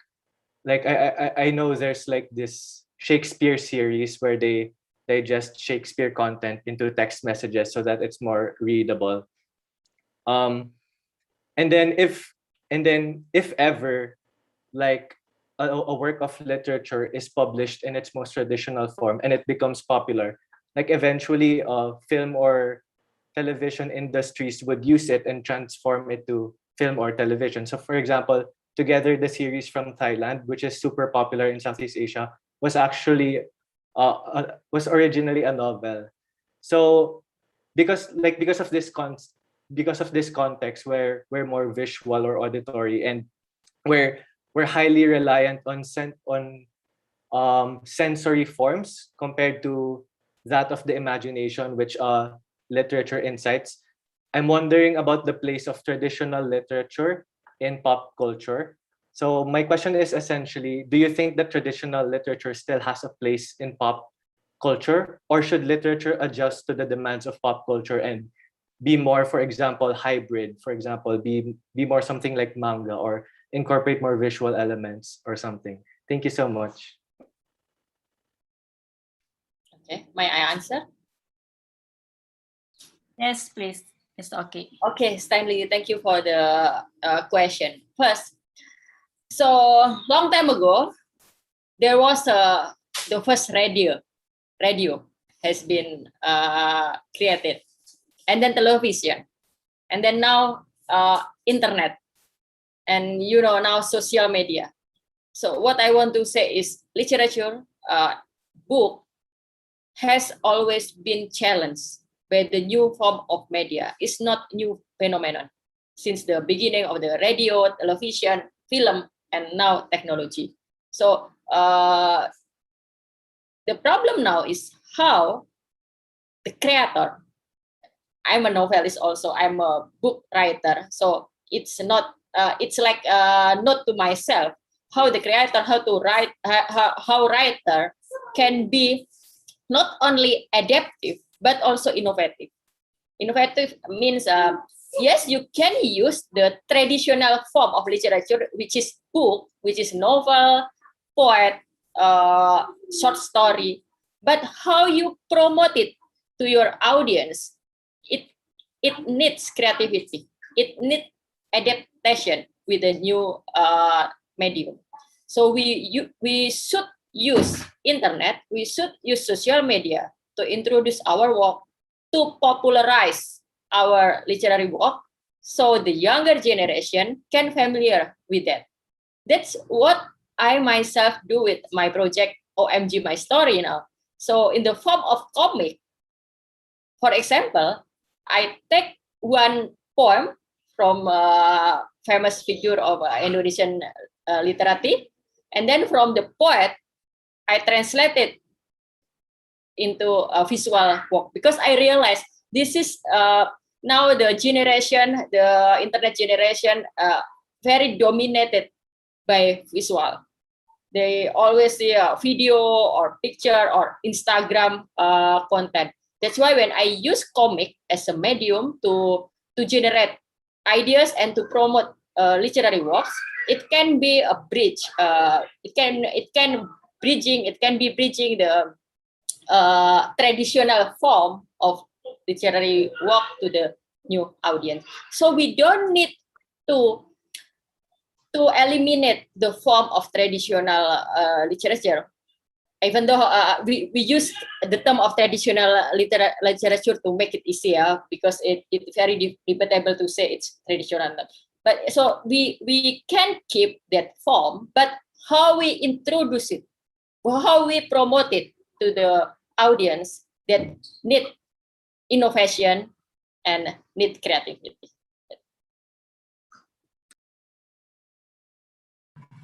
Okay, thank you, Ms. Oki. Mr. Budi or Angie want to respond to the question? Okay, may I respond that question to Stanley? Hi, thank you, Stanley. Are you from Philippines? Yes. Okay, maraming salamat for the question. So I think my response is I think literature, especially a book as a medium, is already adapted with the new environment. For instance, like now we know like ebook and also audio books. Yeah, probably of course is not as popular with the more like conventional book. Yeah, but that's also the way how what so-called old medium adapt to the new new media kind of environment.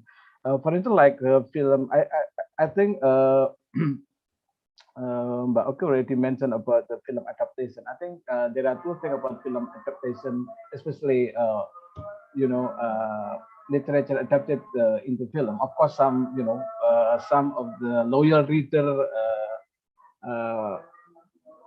are not satisfied with the adaptation, but at least one of the contribution of the film adaptation to make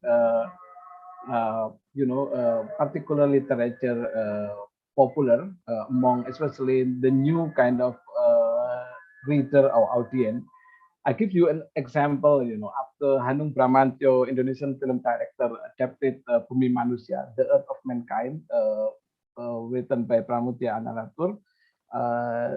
This novel, was, sold out in many bookstore in Indonesia, especially for the young generation. This is because the novel is published is about 80s in Indonesia and also banned by the Suharto regime during that time. And I read that book in in a photocopied format, because that's a pen, and then we try to copy this book and circulate among the students. That one is the contribution of film art. The second one, I think, uh, literature is the most, I think, in some way for some film director, the most important, muse or inspiration for filmmaker, because what film can learn from literature is about the narrative or story. And as you know, story or narrative is the backbone of the film. You cannot, make a good film if you got the bad film script. But a good film script, even in the hand of the not quite good film director, can be a good film. That's Akira Kurosawa said, the famous Japanese film director. So narrative story is very, very important. Even like the late Iranian film director like Abbas Kiarostami, the famous Iranian film director, said that the main inspiration of his film is actually a poem or poetry. So it's very interesting because he referred to the literature rather than, let's say, the other film, for instance. But because poetry and poem, always invoke kind of imagination for the reader, and so that's why some of Kiarostami film is quite poetic, because he talk more not with the verbal language, but more like with image and visual things. So I think there is a quite close relationship between literature and the other medium, for example, like film. Yeah, I still believe that literature still what to call it, survive and even important, yeah, in the future, because we love story. Yeah, that's the essence of literature. And also, we still love and use a language. That's the essence of the literature, I think, in my opinion. Thank you, Stanley. Okay, thank you, Mr. Budi. Anjita, do you have anything to respond towards this question from Stanley? No, I don't, but I do have a question for Miss Oki. If that's okay. Okay. Yeah. Did you face any obstacles, especially when you started out as a writer here in Indonesia? I believe that your question is in the context of regional thing, in the context of our discussion, not in the technique of writing, right? So yes. Yes, in the context of our discussion. So the biggest obstacle of writing is we use Bahasa Indonesia, and you know why our literary works, it's very difficult to be recognized, or it's very difficult to be part of the world literature. It's because anything should be measured in the English language or English perspective, Western perspective, and Western critics. So there is a common knowledge. If you want to write something that it's easy to be recognized by the Western, you should follow what Haruki Murakami does. Haruki Murakami never talk about their local society, but focus on the individual aspect, individual thing, so the Western audience can easily relate for it. It's still very big belief in the literary scene, because when you talk about a very local problem, or you talk in a very local perspective, I mean local is Indonesian perspective, and then you want to bring it to the world audience, it's still not easy to get there. So that's my biggest obstacle. But and then I also believe like this. I have been in this business for 1 decade, and also I'm actively question like the same question with your question and our discussion, why we don't see another alternative. So instead of always like waiting for when I publish in the West, where we don't see our neighbor as a potential market and real opportunity.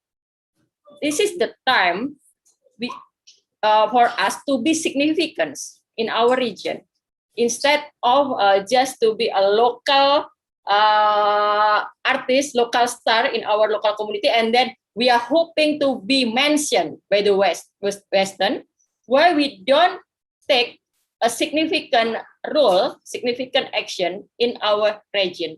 That's what my interest right now. And when I know more about like Malaysian audience, my book well known and well received in Malaysia, and I also know there is a strong connection within Indonesia and Malaysia since a long time ago. But during the New Order, I don't know why the connection is become.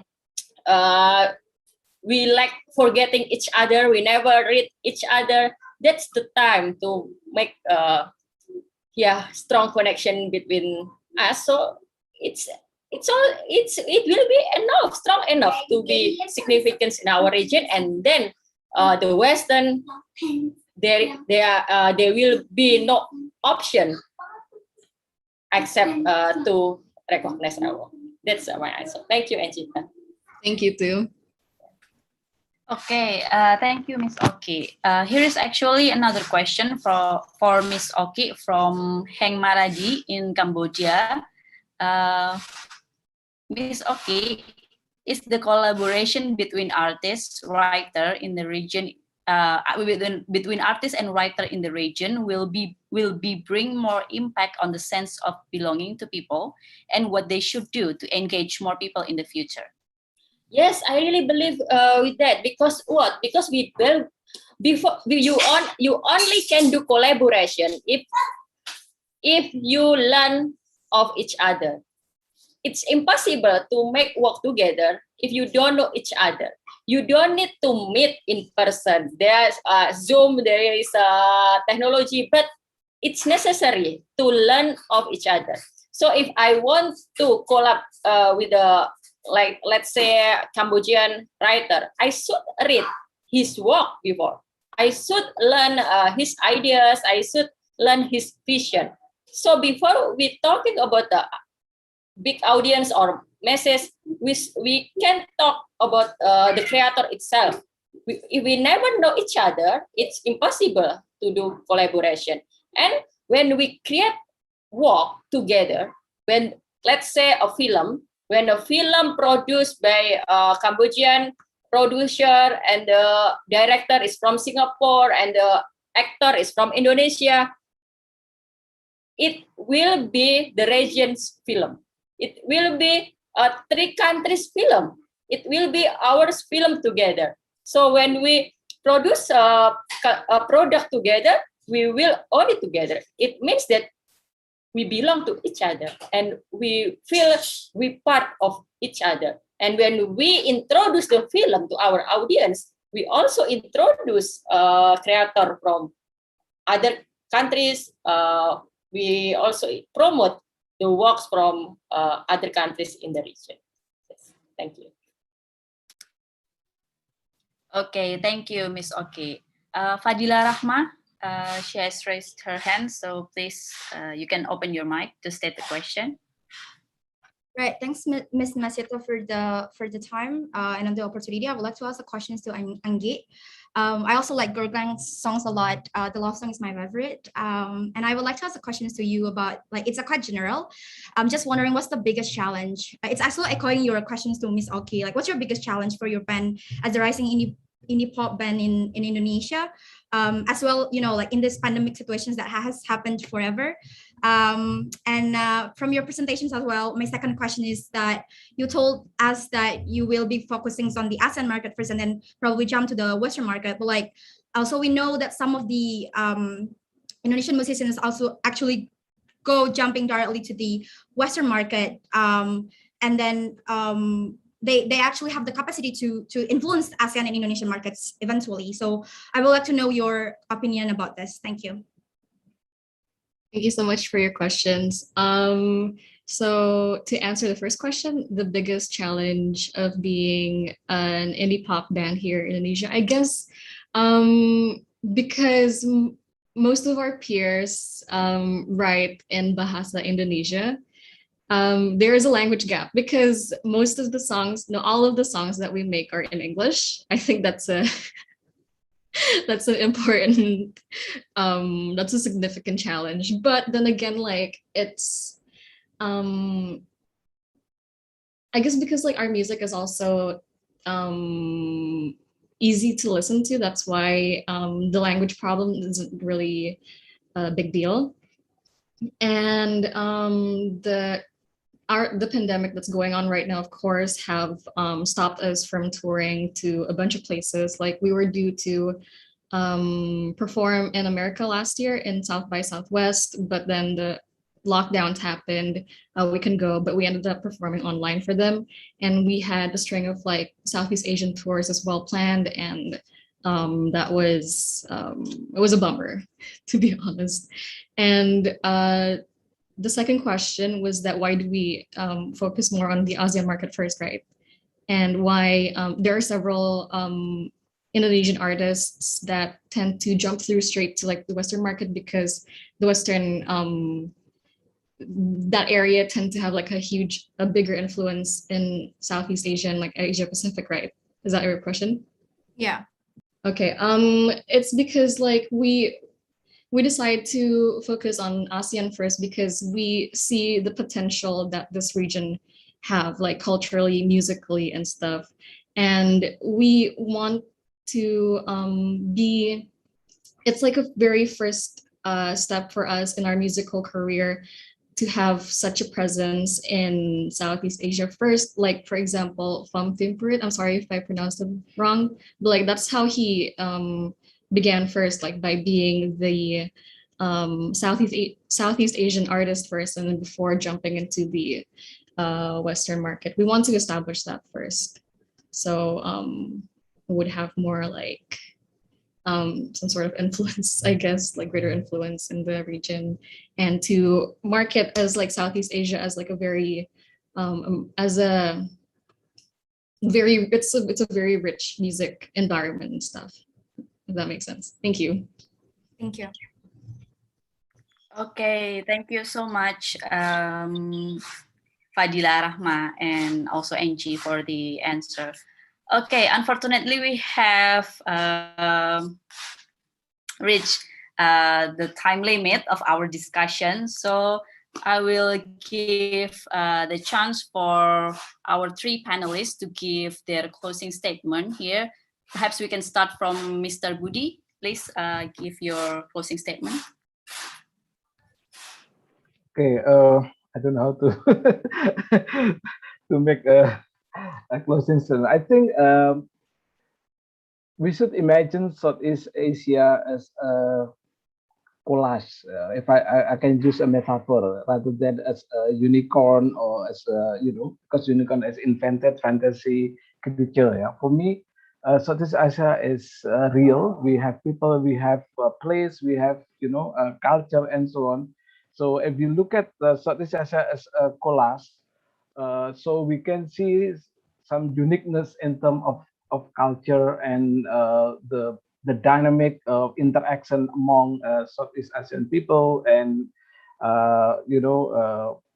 cultural interpenetration among countries in Southeast Asia. So then we can imagine as a community or as sort of like a big family of Southeast Asia, and we need still to be open-minded in terms of cultural influence, because that's will enrich our our own culture. Thank you.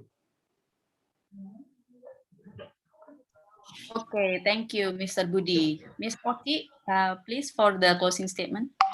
I would like to use this opportunity to address Fadila's question about the relation between pandemic and the creative world. Yeah.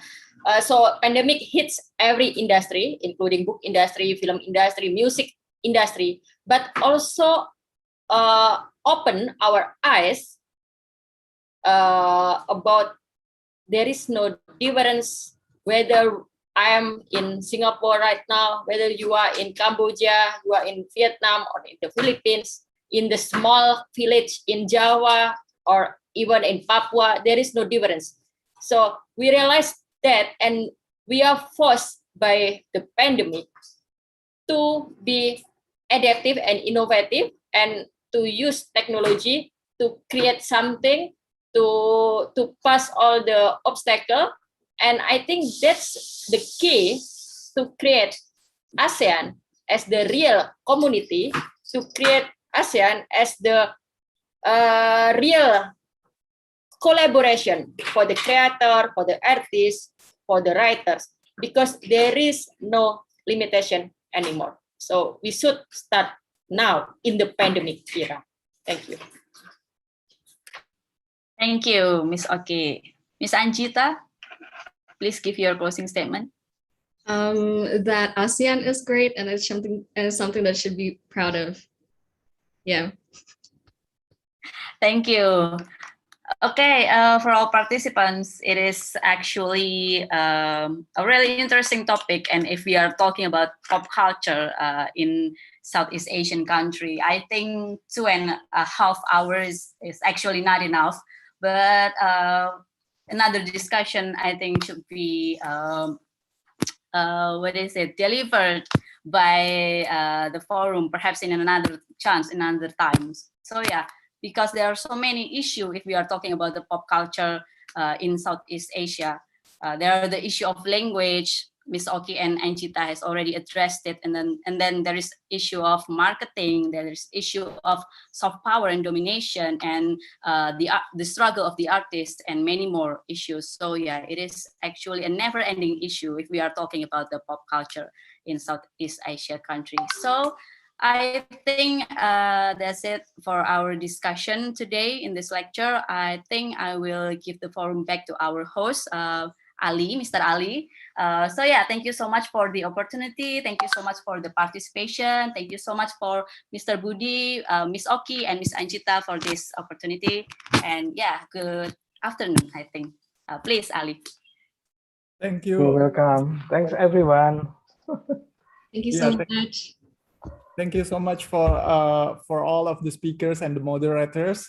That was a very interesting lecture in which our speakers have delivered such an eye-opening presentation. So Dr. Budi Irawanto, Miss Oki Madasari, and also Anjita from Gergeng, and also Miss Masita, thank you very much for your time and contribution in today's lecture. We also really hope that all of our participants could gain many more insights related to the issues discussed in this class. As it comes to an end, now let's end up our session today. Thank you to all our moderator and speaker. And before we end this insightful lecture, I'd like to kindly remind all participants to fill in the attendance form by scanning the QR code shown on the screen, or go to the chat room as I already saw the chat, the link, so you can access it now. And then please refer to which category you are and your enrollment scheme, because today we have two, between the sit-in class participant and AYIEP 2021 participant. So that is all. Thank you once again, and see you on the next event. Thank you. See you. Thank you. Terima kasih Mbak Oki, Mbak